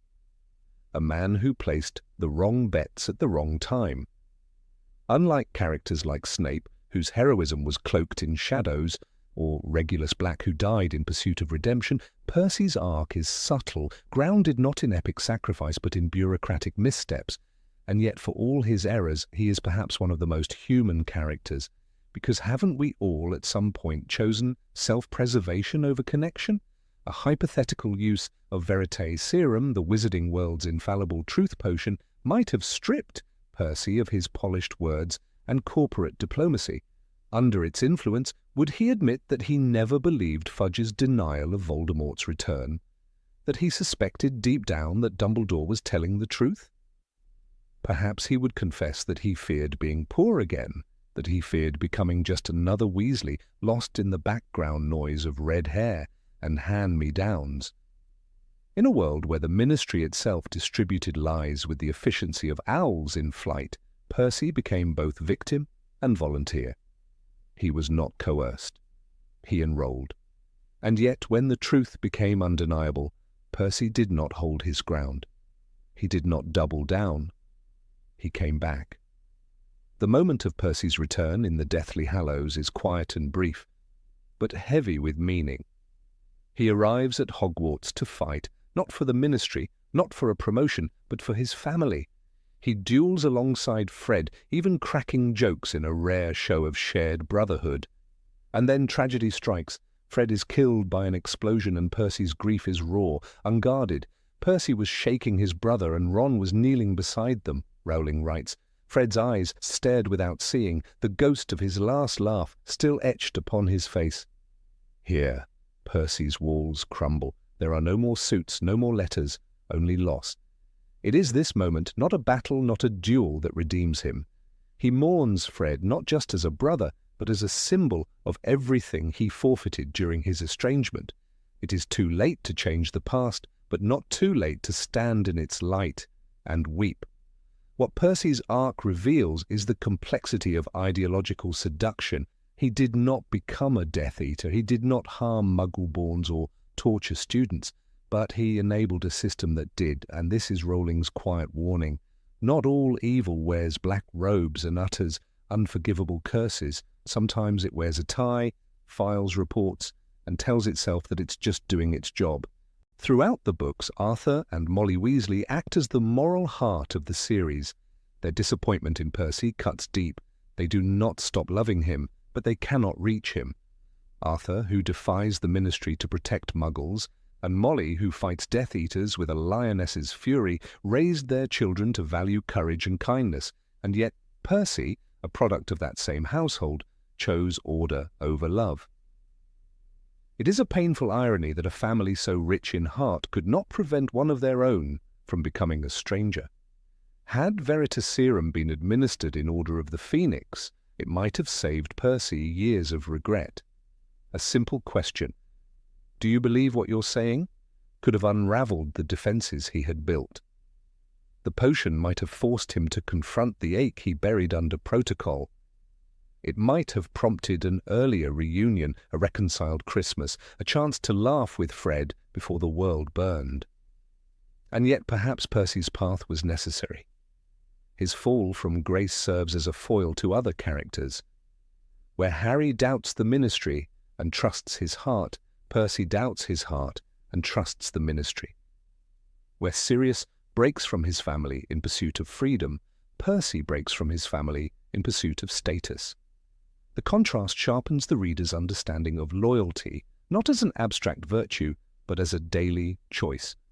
In the end, Percy is not a villain, he is not a hero, he is something rarer, a reflection. In him, readers see the tension between duty and desire, pride and forgiveness. His story is not one of grand spells or epic quests. It is one of emails not sent, calls not returned, and the silent agony of knowing you were wrong and not knowing how to fix it. The world of Harry Potter is filled with dragons, prophecy, and dark lords, but it is in Percy Weasley that the real magic of the series lies, the magic of redemption earned through tears and too late apologies. It is a magic that doesn't fix what's broken but binds what's left, a magic that says, even if you were wrong, you can still come home. Number 24, The Loyalty of Crabbe and Goyle. Vincent Crabbe and Gregory Goyle were never regarded as intellectuals. From the first pages of the series, they were cast as shadows behind Draco Malfoy, two lumbering figures who served not through brilliance, but through obedience and brute strength. Readers dismissed them easily, and so did the characters around them. They were comic relief, punchlines to jokes about pureblood arrogance and Hogwarts house stereotypes. But within that simplicity hid a more troubling truth. Blind loyalty can be more dangerous than cunning. And in the shadows of their master's plan, Crabbe and Goyle played roles far more critical and more tragic than most ever realized. Crabbe, in particular, proves to be a figure of chilling significance in Harry Potter and the Deathly Hallows. His choice to unleash the fiend fire in the Room of Requirement was not just an accident, not simply the act of a frightened boy. It was an irreversible decision made in a moment of chaos, but with terrifying knowledge of the spell's power. Crabbe has always been more brutal than bright, many thought. But this was no random spell, it was one of the darkest forms of magical fire known to wizardkind. It feeds on the caster's rage, consumes everything in its path, and is nearly impossible to control. For Crabbe to use it meant he knew, at some level, what it was capable of, and he used it anyway. The very fact that he could cast such a curse suggests a depth of training and dark exposure that goes far beyond schoolyard bullying. The fiend fear is categorized among the most dangerous magical phenomena in the wizarding world. It's not taught at Hogwarts, it's certainly not allowed in textbooks, it's a curse whispered about in the darkest corners of magical literature, guarded carefully by those who understand its catastrophic nature. For Crabbe to summon it so suddenly and so confidently begs the question, who taught him?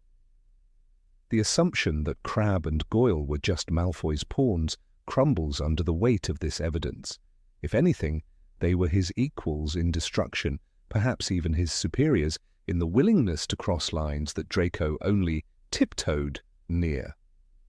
Throughout the Half-Blood Prince, Draco is shown to be burdened, hesitant, tortured by the mission Voldemort gave him. But Crabbe, Goyle? They remained close, and their eyes watched more than we ever knew. The loyal fists behind the boy prince, they absorbed the cruelty around them like stone walls. But stone eventually cracks. In the Half-Blood Prince, there is a subtle but revealing moment when Crabbe and Goyle disguise themselves using Polyjuice Potion to help Draco guard the Room of Requirement. It's a small detail easily lost in the greater arc, but it speaks volumes. These were not the actions of two mindless goons. They were organized, trusted, and involved in a secret far above the heads of most students. They didn't ask why, they didn't need to. Loyalty was enough. Yet this loyalty, unquestioning, unswerving, unthinking, is precisely what made them dangerous. Voldemort did not need minds, he needed followers.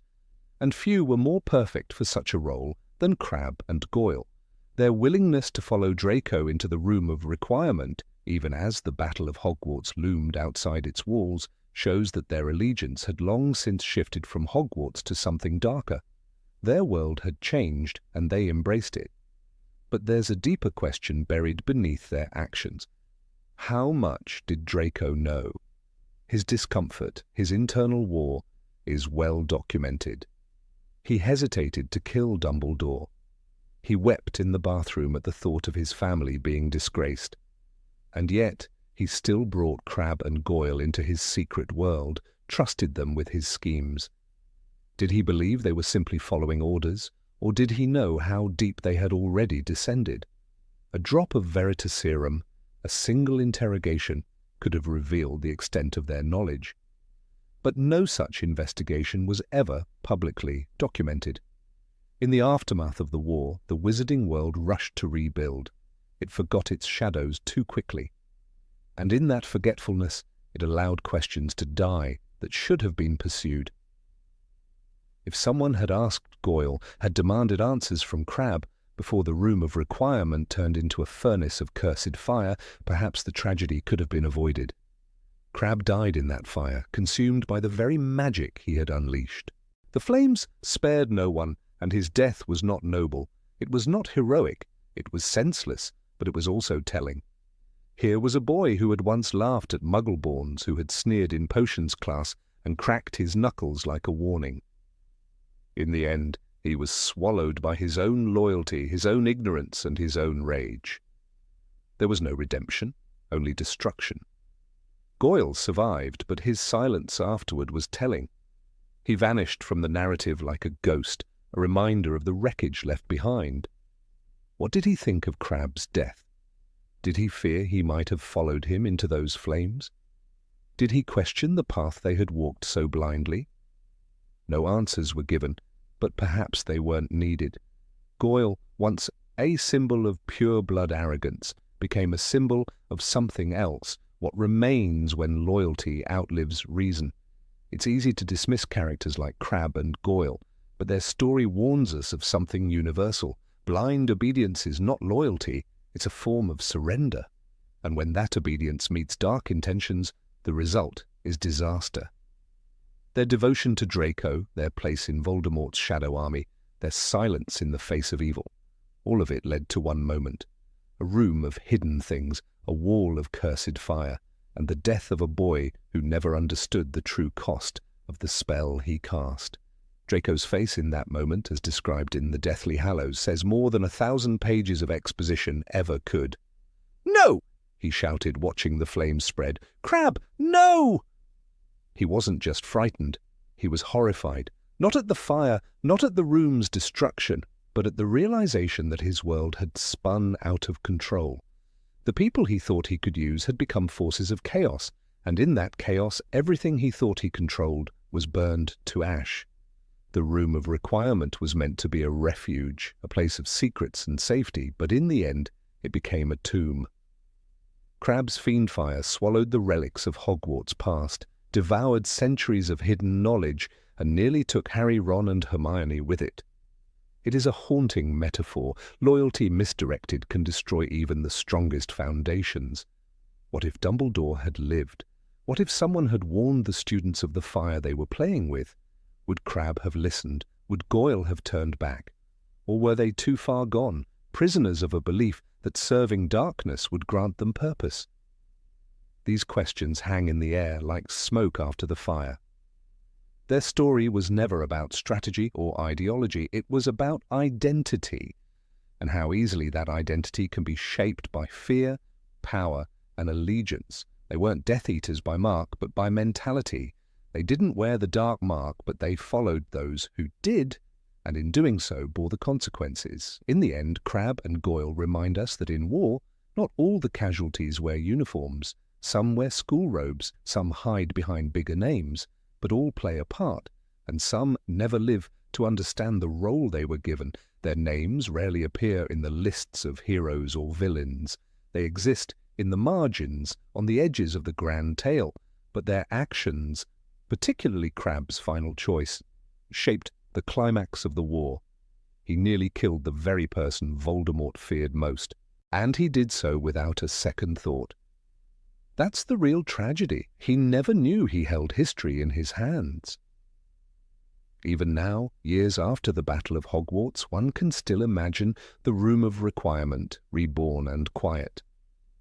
Perhaps the echoes of that cursed fire still linger in the air, whispering of a boy who wanted to prove himself and instead became his own undoing. Not a monster, not a martyr, just a warning. Number 25. The real reasons for Trelawney's dismissal. In the shadowy corridors of Hogwarts' School of Witchcraft and Wizardry, whispers often held more weight than spells. Among the whispered names that echoed through its ancient halls was that of Sybil Patricia Trelawney, the reclusive divination professor who rarely left her North Tower sanctuary. To the casual observer, she was little more than an eccentric, draped in shawls, surrounded by incense, her eyes hidden behind magnifying spectacles. Yet beneath this veil of theatrical mysticism lay a truth that neither students nor staff fully grasped. Sybil Trelawney was the unwitting guardian of one of the most consequential prophecies in the magical world. The world remembers her as the woman who predicted the return of Lord Voldemort and the birth of the child destined to face him. That prophecy, spoken in a trance before a young and bewildered Albus Dumbledore, changed the course of history, and yet in a moment of cruel irony this very woman was cast out of Hogwarts by Dolores Umbridge in a scene of public humiliation, trembling before the judgment of the ministry and the indifference of many of her peers. How could a seer, whose words shaped destinies, be treated as a fraud? The answer lies in the murky intersection between belief and bureaucracy. Trelawney's abilities were never fully understood by those around her, even by those who valued her presence. The fact that her true prophecies came only in rare trances made her ordinary teaching appear lackluster. Her classes often devolved into fortune cookie platitudes and vague predictions of doom, like when she told Lavender Brown that the thing you are dreading, it will happen on Friday. The fact that Lavender's pet rabbit died that very Friday did little to elevate Sybil's credibility in the academic circles of Hogwarts. Dolores Umbridge, who arrived at Hogwarts in the 5th book under the guise of ministry supervision, brought with her a disdain for all things she could not categorize or control. Trelawney, with her flowing robes and cryptic speeches, represented the very unpredictability Umbridge sought to crush. Umbridge viewed divination as foolishness, the kind of imprecise magic that had no place in her rigid understanding of order. Her campaign against Trelawney was less about truth and more about domination, an act of symbolic violence against the untamed spirit of the school. But what if things had gone differently? What if, during one of her public humiliations, Sybil Trelawney had willingly accepted Veritaserum, the truth serum whose effects are as absolute as the laws of magic itself? What if, in front of the entire staff and student body, she had spoken the prophecy once more, unclouded and pure, and revealed her true gift to all? The implications are staggering. Had Trelawney agreed to such a test, the veil of ridicule that clung to her would have burned away in an instant. The prophecy she made, the one with the power to vanquish the Dark Lord approaches, would have taken on new weight in the eyes of the public. No longer just a cryptic tale passed between Dumbledore and a select few, the prophecy would have stood in the full light of Hogwarts, undeniable and real. Her dismissal would have been not just a personal injustice, but a strategic blunder, potentially weakening the Order of the Phoenix in their efforts to rally support. Moreover, her legitimacy would have placed Dumbledore in a stronger political position. At the time, the headmaster was battling both the ministry and public opinion. A validated seer at his side, one whose words had already proven true with the return of Voldemort, could have swayed public sentiment. Trelawney could have become a symbol, a vessel of foresight against the darkness, lending credibility not just to the Order, but to the entire resistance movement. The very architecture of Hogwarts might have shifted under such a revelation. Students who once mocked divination as a soft subject might have turned toward it with renewed reverence. The likes of Hermione Granger, who had dismissed the field as woolly and dropped the subject in her 3rd year, may have reconsidered their stance in light of evidence that true seers did indeed walk among them. The academic discourse around divination might have been restructured entirely, with Trelawney at the center of a renaissance in mystical studies, but the truth serum never came. Dumbledore, ever cautious with truth and timing, never suggested it. Perhaps he feared that too much truth would make Trelawney a target. After all, her life was already in danger once the prophecy was overheard by Severus Snape and delivered in part to Lord Voldemort. Exposing her again might have risked her safety in ways even he could not control. Yet the alternative was silence, and silence, as history shows, can be as damning as a lie. Sybil herself may have feared the serum more than expulsion. The act of divining the future is not like casting a charm. It is not willful or predictable. She could not control when her inner eye would open. Perhaps she worried that under veritaserum no prophecy would come, that she would be exposed not as a fraud, but as a woman touched by visions only when fate allowed. The pressure of performance is a cruel thing for those whose gift depends on mystery. Still, one cannot help but wonder what Hogwarts might have looked like had Sybil stayed. If her powers had been publicly recognized, her role in the final battle might have expanded. In the actual Battle of Hogwarts, she fought with crystal balls, hurling them from the balconies. But imagine if she had been given a place on the Strategic Council, working with McGonagall and Kingsley Shacklebolt to interpret signs and portents. She could have helped predict attacks, guided searches for Horcruxes, even foreseen betrayals. Her redemption might have changed the trajectory of other characters as well. Harry, who often saw her as a joke, might have come to respect her guidance. Luna Lovegood, whose own mystical leanings isolated her, might have found a mentor in Sybil, creating a generational bridge between old and new visionaries. The tapestry of magical Britain would have been rewoven around a new axis, one where prophecy was not feared but honoured. One cannot ignore the ministry's role in fostering ignorance. By suppressing prophecy and those who bore it, they created a culture of denial. Cornelius Fudge refused to acknowledge Voldemort's return, and in doing so discredited any source that might prove it. Trelawney, with her eccentricities, became an easy scapegoat. The ministry did not fear her weakness, they feared her truth. Even Severus Snape, who despised her for personal and professional reasons, may have had to revise his views had she proven her talent under veritaserum. After all, it was her prophecy that shaped his most defining decision, the switch from Death Eater to Protector. She unknowingly held the thread that connected him to Lily Potter. In a twisted sense, he owed her more than he ever admitted. And what of Dolores Umbridge? Her expulsion of Trelawney was an assertion of authority, not justice. Had the truth emerged, her own credibility might have shattered. Her rule at Hogwarts was marked by cruelty and control, but it was also built on the illusion of competence. Trelawney's vindication would have pierced that illusion, exposing Umbridge as a blind agent of suppression rather than a steward of education. The symbolic weight of Sybil's expulsion cannot be overstated. It represented a choice between appearances and authenticity. Hogwarts in that moment sided with control over curiosity, with discipline over truth. Even though Dumbledore allowed her to stay in the castle, the damage was done. A prophetess was silenced not because she was wrong, but because she was inconvenient. Yet her legacy endures in the pages of prophecy, in the whispered recollections of those who fought in the final war. In the room of requirement, where destinies converged and the final stand was made, the echoes of her foretelling rang true. Voldemort did fall at the hands of the boy born as the 7th month died. The circle closed not with grandeur, but with the quiet vindication of a vision once doubted. Trelawney's tragedy is not that she was expelled, but that she was never truly heard.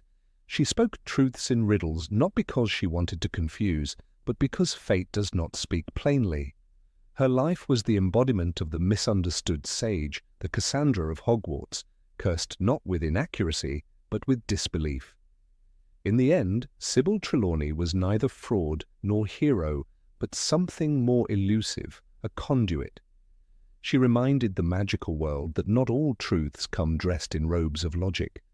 Some arrive in incense clouds, spoken by trembling lips behind cracked crystal balls.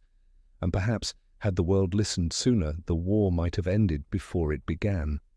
Number 26. Why the Death Eaters didn't betray Voldemort.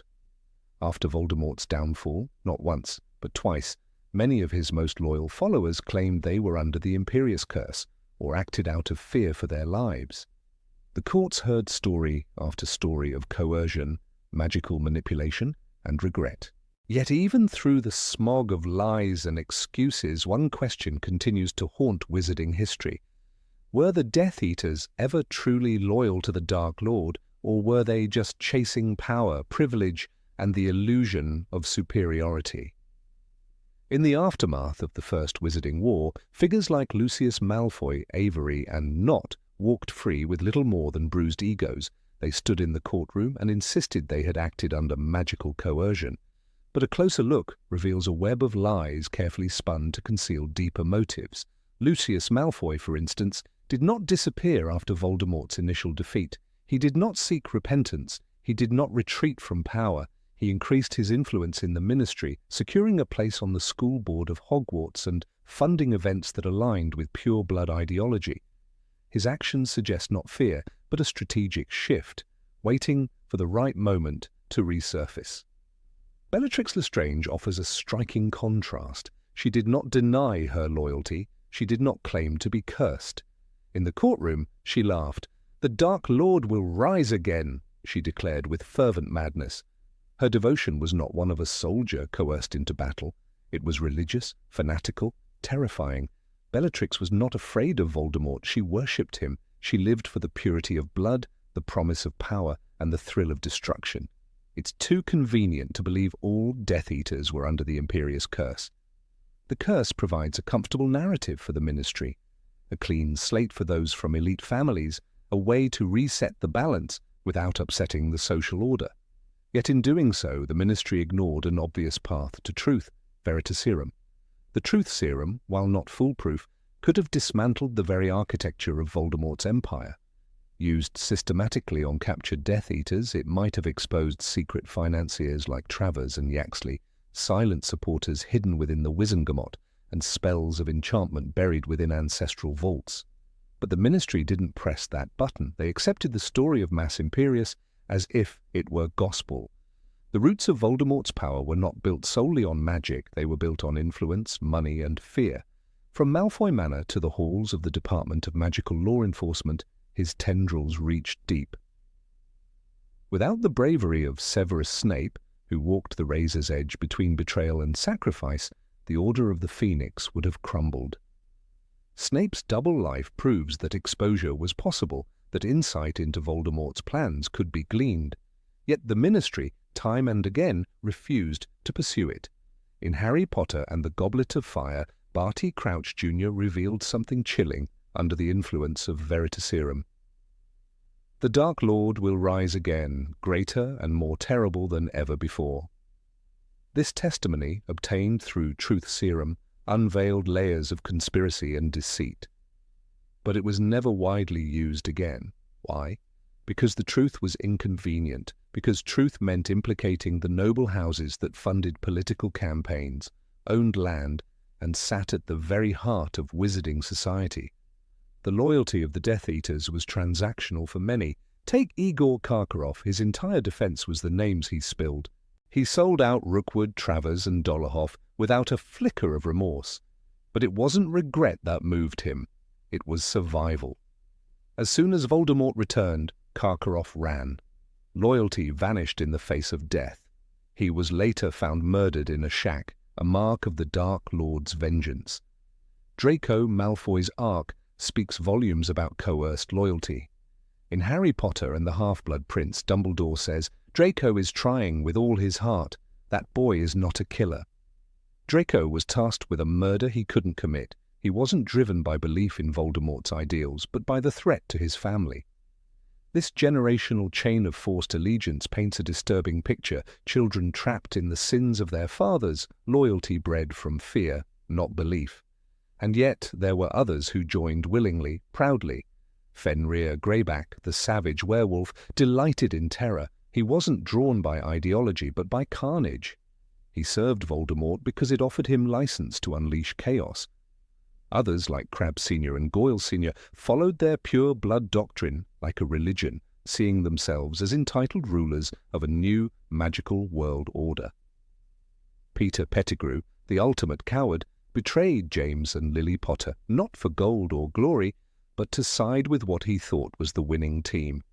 He knelt not out of respect, but out of survival. Voldemort understood fear better than any wizard in history, and he used it like a conductor's wand. Pettigrew's silver hand, a gift from Voldemort, later betrayed its master when it strangled him for hesitating in the face of mercy. Even Voldemort's magic knew betrayal when it saw it.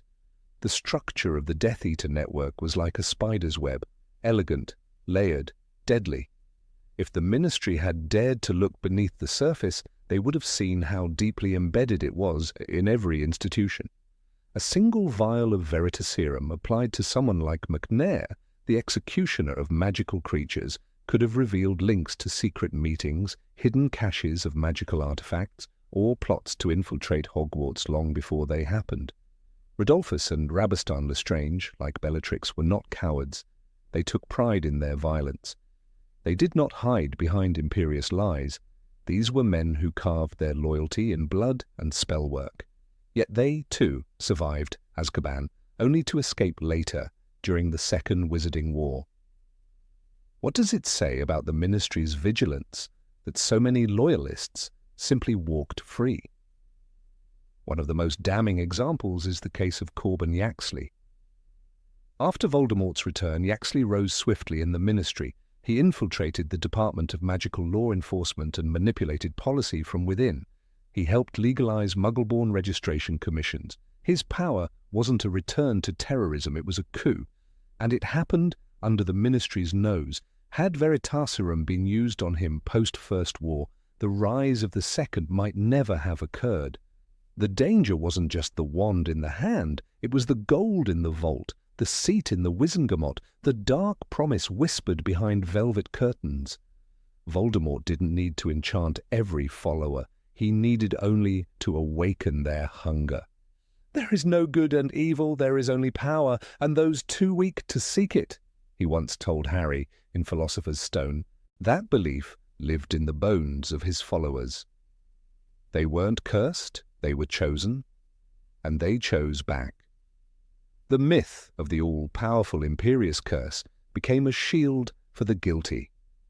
It allowed the powerful to walk free, to return to their mansions and their influence, while the victims buried their dead.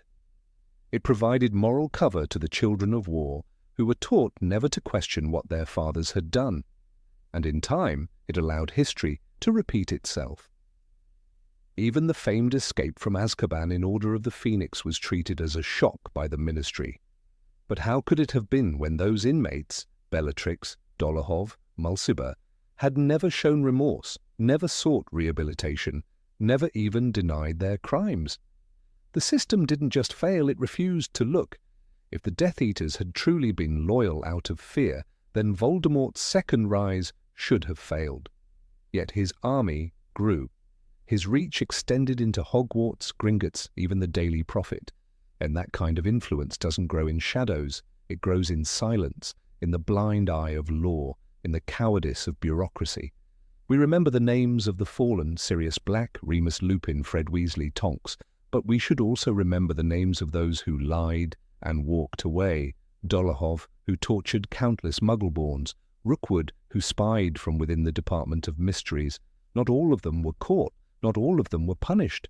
The lack of systemic truth-telling was not just a failure of justice, it was a betrayal of the victims. The second fall of Voldemort did not end with celebration. It ended with rebuilding, mourning, and questions left unanswered. Why were so many allowed to hide behind legal fictions? Why did the Ministry never shine a light deep enough to uncover the roots? Why was truth so easily accessible through Veritaserum not considered a necessity? The answer may lie not in law, but in fear. The fear that the truth would fracture the wizarding world, that too many respected names would fall, that Hogwarts would lose donors, the Ministry would lose leaders, and the public would lose faith. So the truth was quietly buried beneath thick files, sealed vaults, and fragile peace. But peace built on lies is brittle, and Voldemort knew this. His followers didn't need curses to obey, they needed ambition. And the moment someone else rises with the same promises, the same seductions of power, the same disregard for love, they will return. Not because they were forced, but because they never left. Number 27, Professor Quirrell, victim or fanatic. From the very first time we meet Professor Quirinus Quirrell in Harry Potter and the Philosopher's Stone, the image is clear. A timid man wrapped in a large, ridiculous purple turban, stammering through his sentences, seemingly terrified of his own shadow. He smells faintly of garlic, the students whisper, claiming it's to ward off vampires. To the casual observer, he is the least threatening adult at Hogwarts, but appearances in the wizarding world are often misleading. By the time the book ends, the truth is unmasked. Quirrell is no coward, or perhaps he is a coward of the worst kind. He is the vessel of Lord Voldemort, the Dark Lord whose name is feared even a decade after his fall. The revelation is shocking. But even more disturbing is the question that comes next. How much of this was his choice? Quirrell was not possessed in the traditional sense. He was not a mindless puppet under the Imperious curse. His actions, as far as the story suggests, were taken of his own volition. He was a brilliant student, Dumbledore later admits, and his intellect led him to travel the world, allegedly seeking to understand the dark creatures and forbidden magics that lie beyond the walls of Hogwarts. Somewhere along his journey he encountered Voldemort, weak, spectral, clinging to life. The meeting did not result in Quirrell's death, it resulted in his submission. And that, perhaps, is the most terrifying part of his tale. The book offers only fleeting insight into the psychology of this man. In the final chapters, he removes his turban to reveal Voldemort's face fused to the back of his skull.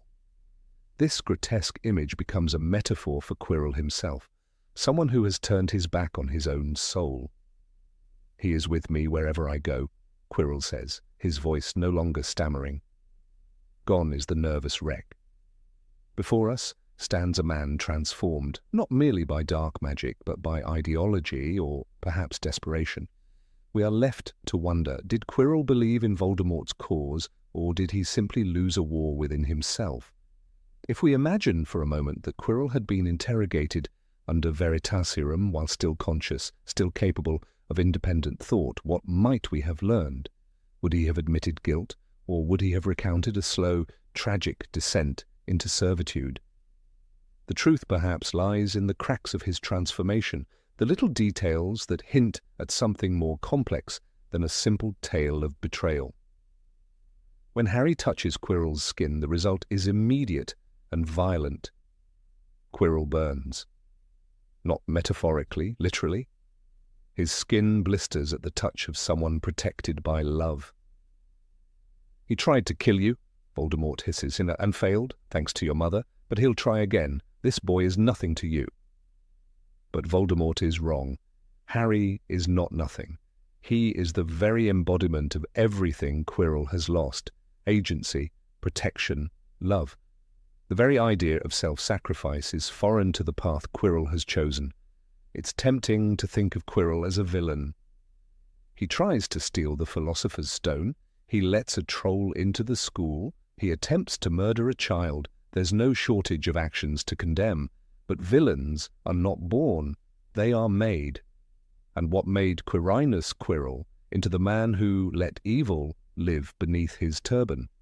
The books don't tell us in full, but they leave behind enough threads to trace a tragic arc. We know that Voldemort had no physical form when Quirrell found him. He was, as Dumbledore later described, less than the meanest ghost. For someone as brilliant and ambitious as Quirrell, the sight must have been both horrifying and fascinating. Here was a man who defied death, who wielded forbidden knowledge, whose name alone still brought terror.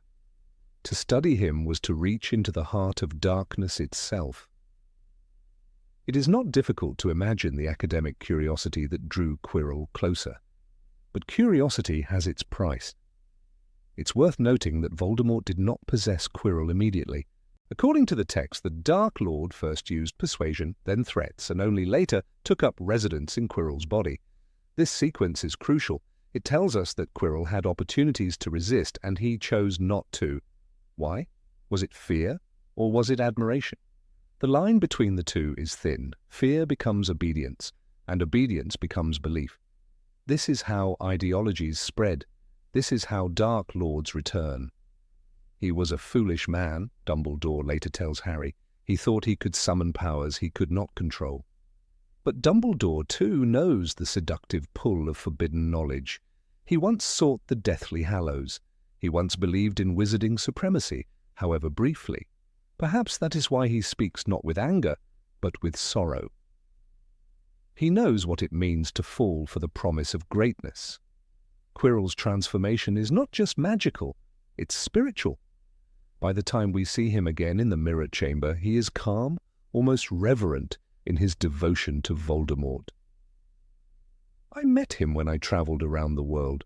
A foolish young man I was then, full of ridiculous ideas about good and evil. It's not just a justification, it's a confession. He has cast aside moral boundaries. The man who once taught defense against the dark arts no longer believes in defense. He believes in power, and yet the tragedy deepens. For all his obedience, Voldemort does not care for him.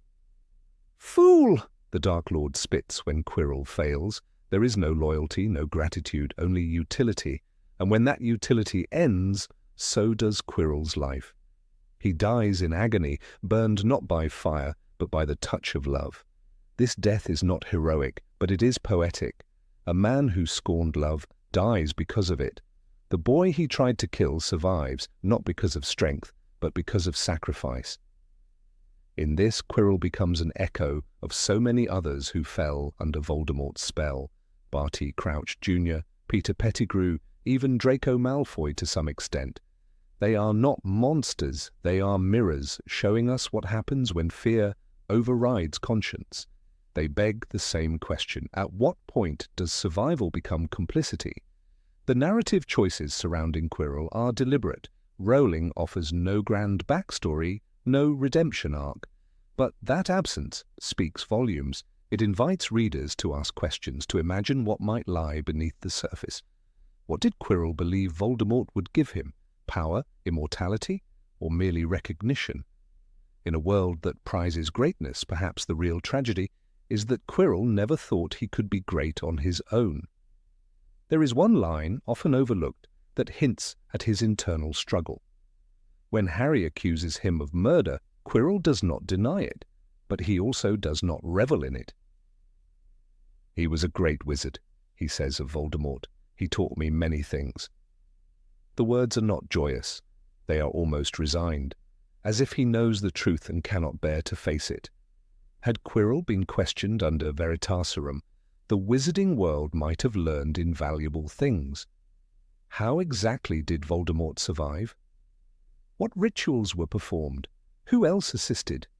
And more hauntingly, how many more like Quirrell are out there, brilliant minds seduced by promises whispered in the shadows? In the end, Quirrell's story may not be one of betrayal. It may be one of surrender. A man who walked willingly into darkness, believing he could study it, master it, even use it. But darkness does not serve, it consumes, and when it had no further use for him, it discarded him, just as it will discard the next. As readers, we are left with a disturbing realization. Evil does not always arrive with banners and spells. Sometimes it arrives quietly, behind a nervous smile and a trembling voice. Sometimes it wears a turban and carries garlic in its pockets, and sometimes it is born not of hatred, but of fear. So was Quirinus Quirrell a victim or a fanatic? Perhaps he was both. A victim of his own ambition, a fanatic for the wrong cause. A man who believed, for one fleeting moment, that greatness could be stolen from the jaws of death. But death does not barter. It waits. And for Quirrell, it waited just long enough. Number 28. The Secret of Albus and Ariana Dumbledore. The Dumbledore family's history is cloaked in a fog of pain, secrecy, and unanswered questions. Among all its tragedies, the death of Ariana Dumbledore stands out like a shadow burned into the stone. Her story is one whispered in corners of the wizarding world, half remembered and half feared. What happened on the day she died was never truly resolved, not even by those who were present. Not by Albus, not by Aberforth, and perhaps not even by Gellert Grindelwald himself. Ariana was only 6 when her life was shattered. A group of Muggle boys caught her performing accidental magic and responded with brutality. That attack left her deeply traumatized, unable to control her magic. According to Aberforth, Ariana wasn't mad, she was broken, damaged in a way that the wizarding world had no language for. Her bursts of magic came unbidden, unpredictable and wild, sometimes dangerous. Their father, Percival Dumbledore, retaliated against her attackers and was sent to Azkaban. He never explained why he had done it, choosing prison over revealing his daughter's condition, likely to protect her from the authorities at St. Mungo's. Her mother, Kendra, kept her hidden. They moved to Godric's Hollow, hoping for peace in isolation. But tragedy seemed magnetized to the Dumbledores. When Ariana was 14, a magical explosion killed Kendra. According to Aberforth, it was Ariana herself, in an uncontrolled magical outburst. The weight of that moment pressed down on the family like a curse.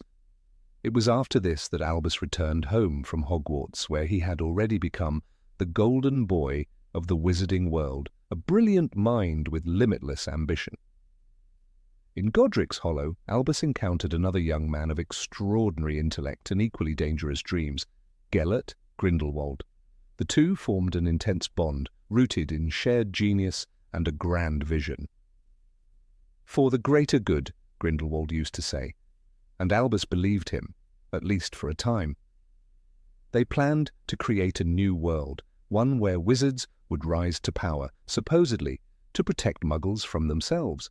But their plans always had a dark edge. Beneath the philosophy was a lust for power, and Ariana was forgotten in their plans, forgotten until it was too late. Aberforth, furious at how Albus was neglecting Ariana in his obsession with Grindelwald, confronted them. That confrontation spiraled into chaos. Wands were drawn, and spells flew. "It was a 3-way duel," Aberforth said later, and no one knew whose spell killed her. Ariana, terrified and confused, had walked into the storm. A stray curse, perhaps not even aimed at her, struck her down. She was just 14. The tragedy of Ariana's death became a wound that never healed. For the rest of his life, Albus Dumbledore refused to speak clearly of that day. "I had proven as a very young man," he told Harry in The Deathly Hallows, "that power was my weakness and my temptation." That line was as close as he ever came to admitting guilt. But even in those words, there was ambiguity.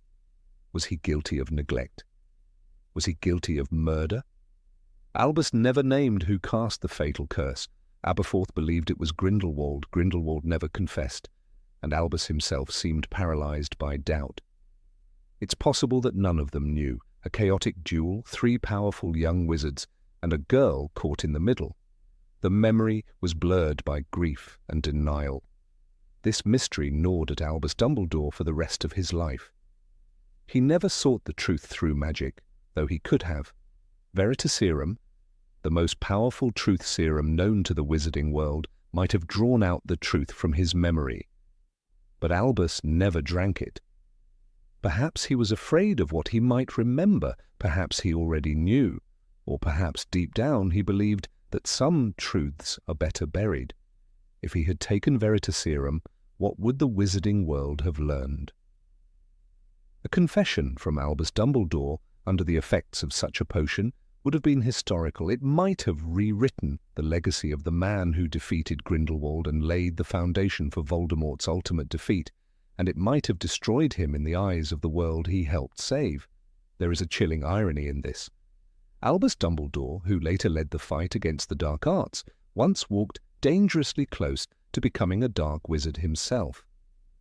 His friendship with Grindelwald wasn't just ideological, it was emotional. "He was as brilliant as he was arrogant," Albus said of Grindelwald. "We were 2 sides of the same coin."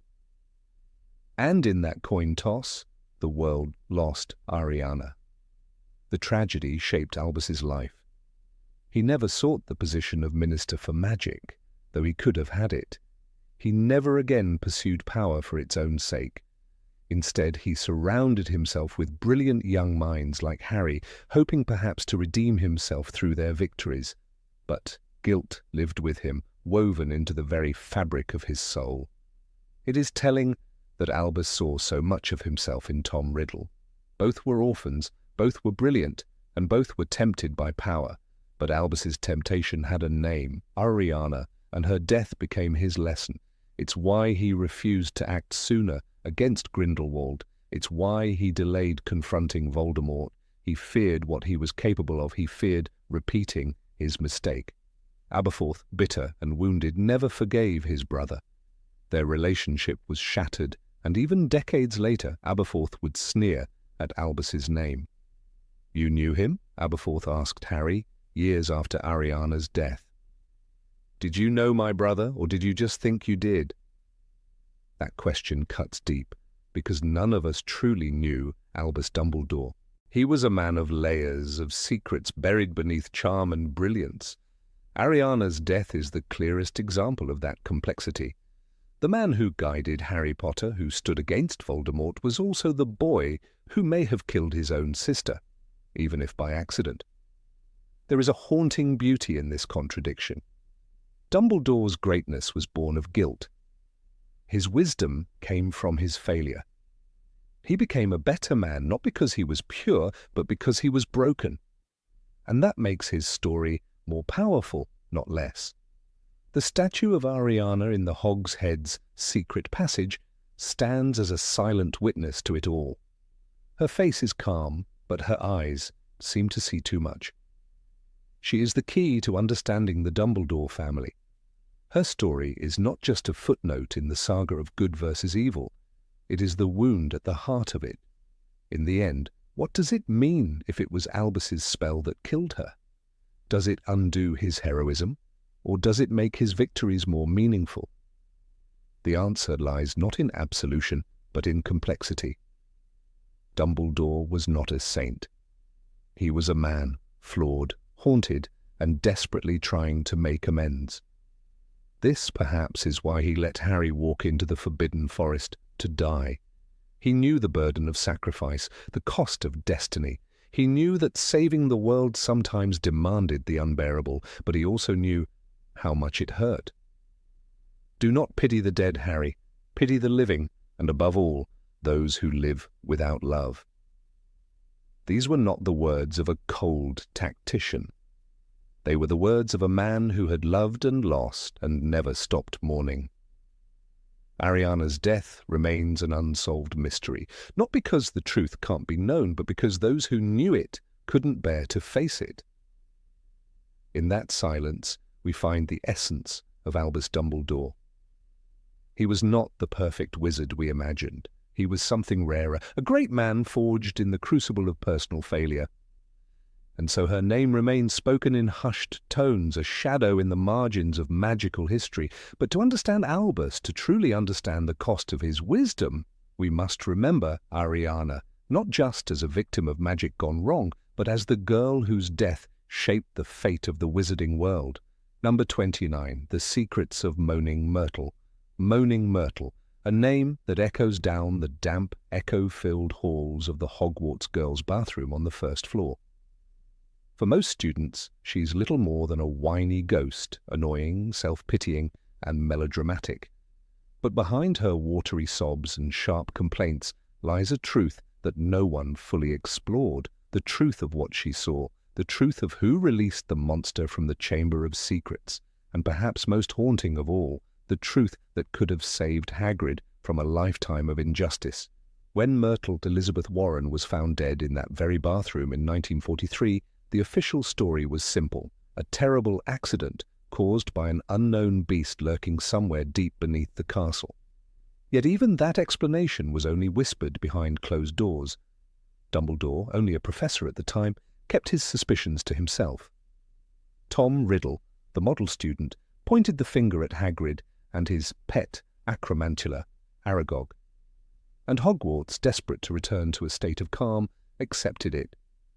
But Myrtle's death wasn't a mystery without witnesses. Myrtle was the witness.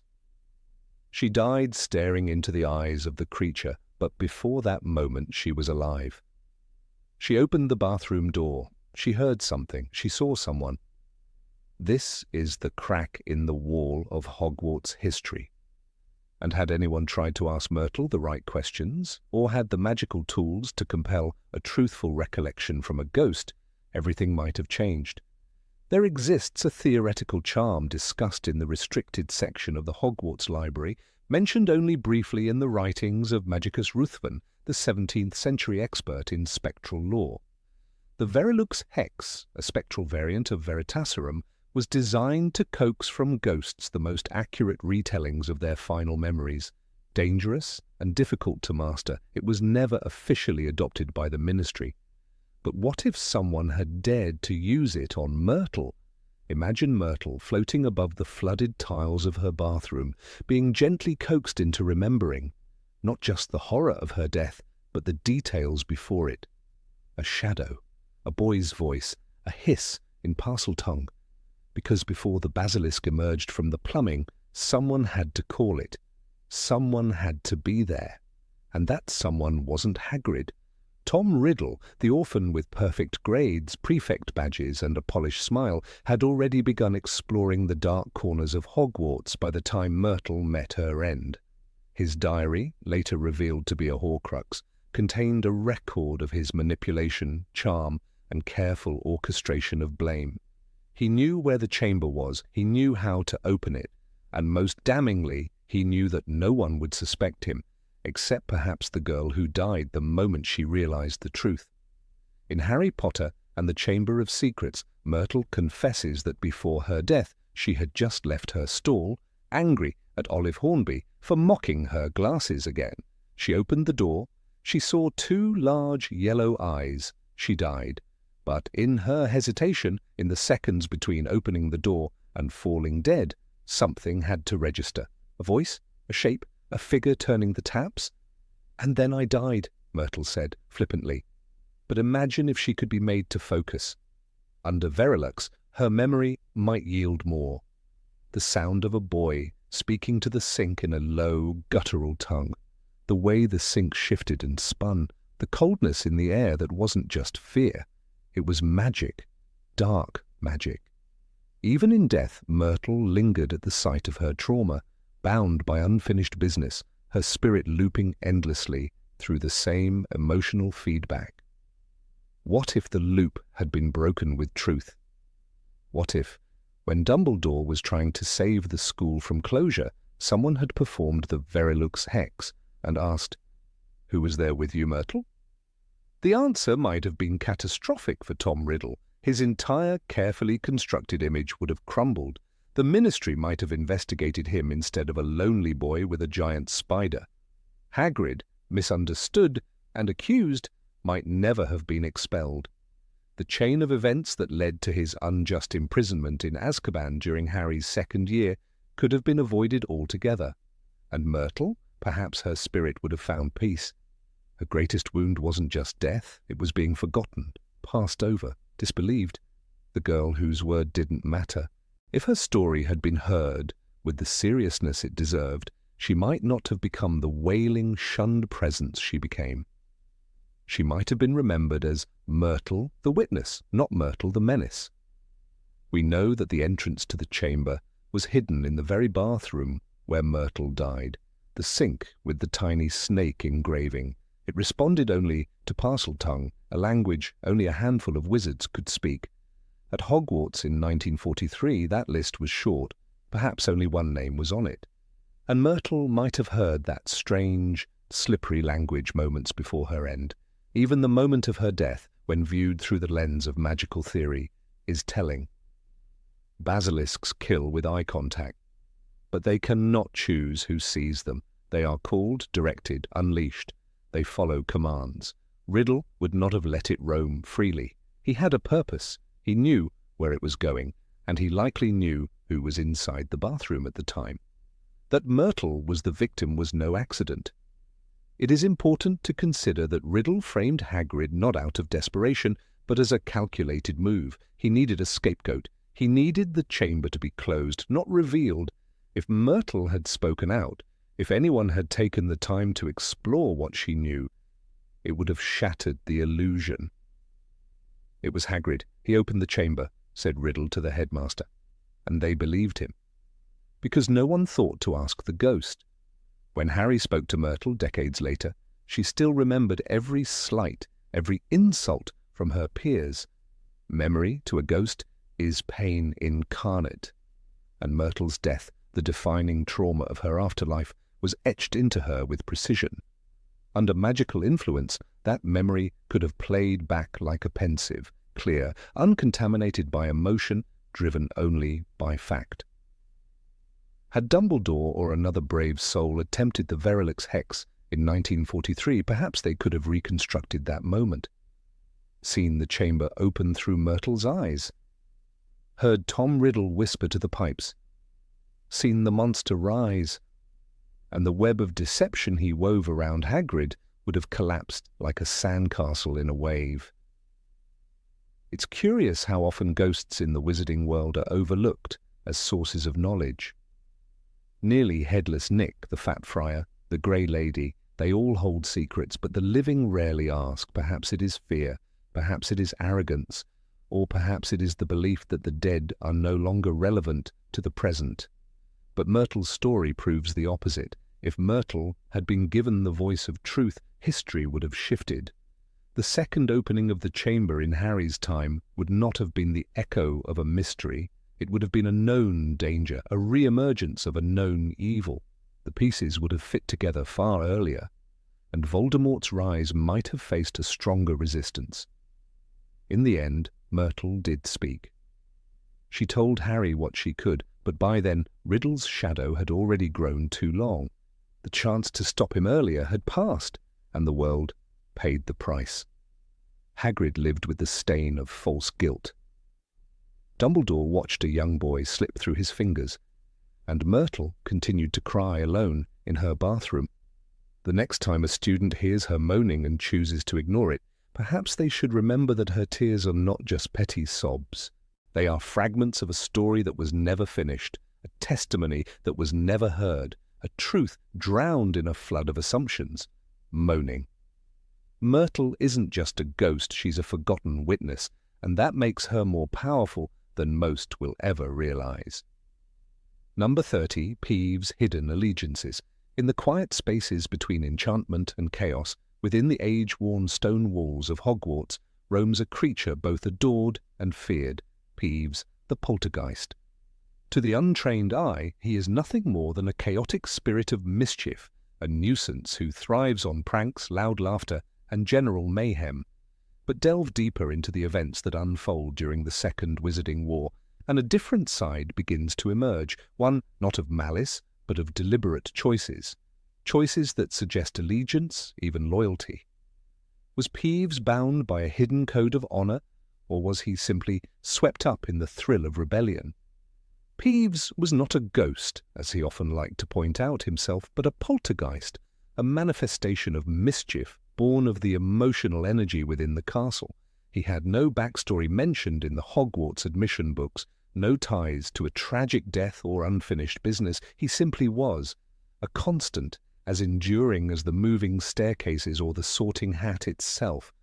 Argus Filch had spent decades trying to have him expelled, but Peeves remained immune to threats, seemingly untouched by authority. And yet there were curious exceptions. It is in these exceptions that the essence of Peeves becomes more than spectral chaos. During the Battle of Hogwarts, Peeves did not flee as many did. Instead, he joined the fray, armed with water balloons, suits of armor, and his signature cackling laughter. He became an unlikely defender of the castle he had terrorized for centuries. In that moment, he was not tormentor, but guardian. "Give her hell from us, Peeves," George Weasley had said, and Peeves had saluted. It was the only time he was recorded taking orders from a student, ever, and he obeyed. But there was precedent for this strange obedience. During Harry's 5th year, when Dolores Umbridge reigned with cruelty and paranoia, Peeves seemed to sense the castle's distress. Though chaos was his natural state, He became a sort of folk hero, intensifying his mischief with purpose. He famously tried to drop a bust of Wilhelmina Tuft on Umbridge's head and sabotaged her every move. What's more, he did so not at random, but seemingly in concert with the resistance brewing among the students. When Flitwick taught him how to unscrew a chandelier to help drive Umbridge away, Peeves responded with what could only be called respect. He bowed low in midair and tipped an imaginary hat. This act, oddly formal and rare, suggested more than amusement. It hinted at gratitude. Phileas Flitwick, the tiny but formidable charms professor, was one of the few adults who seemed able to communicate with Peeves, not command, but persuade. There are whispers among Ravenclaws that Flitwick once bargained with Peeves, using a piece of ancient charmed candy that could make the eater float for hours, just to get a week of peace during OWL exams. Whether or not this tale is true, it's certain that Peeves respected Flitwick. Was it because Flitwick was a dueling champion, or was it because he treated the poltergeist with cleverness rather than contempt? To understand Peeves's loyalty, one must first accept that his allegiance lies not with people, but with Hogwarts itself. The stones, the staircases, the hidden alcoves and whispering corridors, these are his domain. His actions seem chaotic, but when the castle is under threat, his mischief becomes strategy. When Umbridge tried to erase the castle's character with her rules, she became a target. When Voldemort's army threatened to desecrate it with violence, Peeves rose in defense. But where did he come from? The history books are curiously silent. Peeves is not mentioned in Hogwarts, a history. Even Professor Binns, the ghostly historian, offers no lectures on the origins of the poltergeist, and yet he is older than many of the ghosts, older than most professors, perhaps as old as the castle itself. If the theory is true that poltergeists are created by collective emotional energy, then Peeves may have been born in the early, tumultuous years of the school's founding, a creature forged from the clashes of ideology between the four founders, from the confusion and emotions of frightened young students learning their first spells. Imagine a time when Godric Gryffindor and Salazar Slytherin debated furiously in the Great Hall, voices raised, passions high. Could that atmosphere have birthed the first ripple of mischief? Could Peeves have emerged then, not as a ghost, but as a consequence, a living echo of the chaos within the school's very soul? And if so, what memories lie dormant within him? Consider this. He has access to every part of the castle. He knows secrets no living being does. The Marauder's map doesn't show him, and neither does the invisibility cloak hide one from his prying eye. He floats through walls, eavesdrops on staff-room conversations, and has never been seen to sleep. He may very well know where the Chamber of Secrets lies, even when Dumbledore himself did not. Perhaps he knows the true purpose of the Room of Requirement, or even passages long since forgotten by all but the founders. Why then does he not share what he knows? Is it his chaotic nature, or something else, perhaps a vow, a geas, a magical constraint tied to his very essence? Maybe he once promised Rowena Ravenclaw herself to guard the castle's secrets with laughter, hiding truths in riddles and jokes. Perhaps Helga Hufflepuff told him to protect the young and mock the proud. Perhaps his laughter is not always joy, but a mask over an eternity of watching, remembering, knowing. When Dumbledore was headmaster, Peeves showed no signs of allegiance. He mocked him like he mocked everyone else, but never did he interfere with Dumbledore's plans. He avoided the headmaster's office and stayed silent during certain staff meetings. Did he understand the stakes? Or was he biding his time, waiting for a true threat to his beloved chaos, like the rise of the Dark Lord? The irony of Peeves is that he is the school's wild card, the joker in the deck. He's not evil, not good, not neutral. He is Hogwarts' soul in motion, part trickster, part avenger. When Harry, Ron and Hermione faced Umbridge and the Inquisitorial Squad, Peeves didn't simply cause trouble, he created a distraction, one that allowed others to act. He chased students down corridors not to harm them, but to herd them away from danger. His pranks became patterns, his madness a map.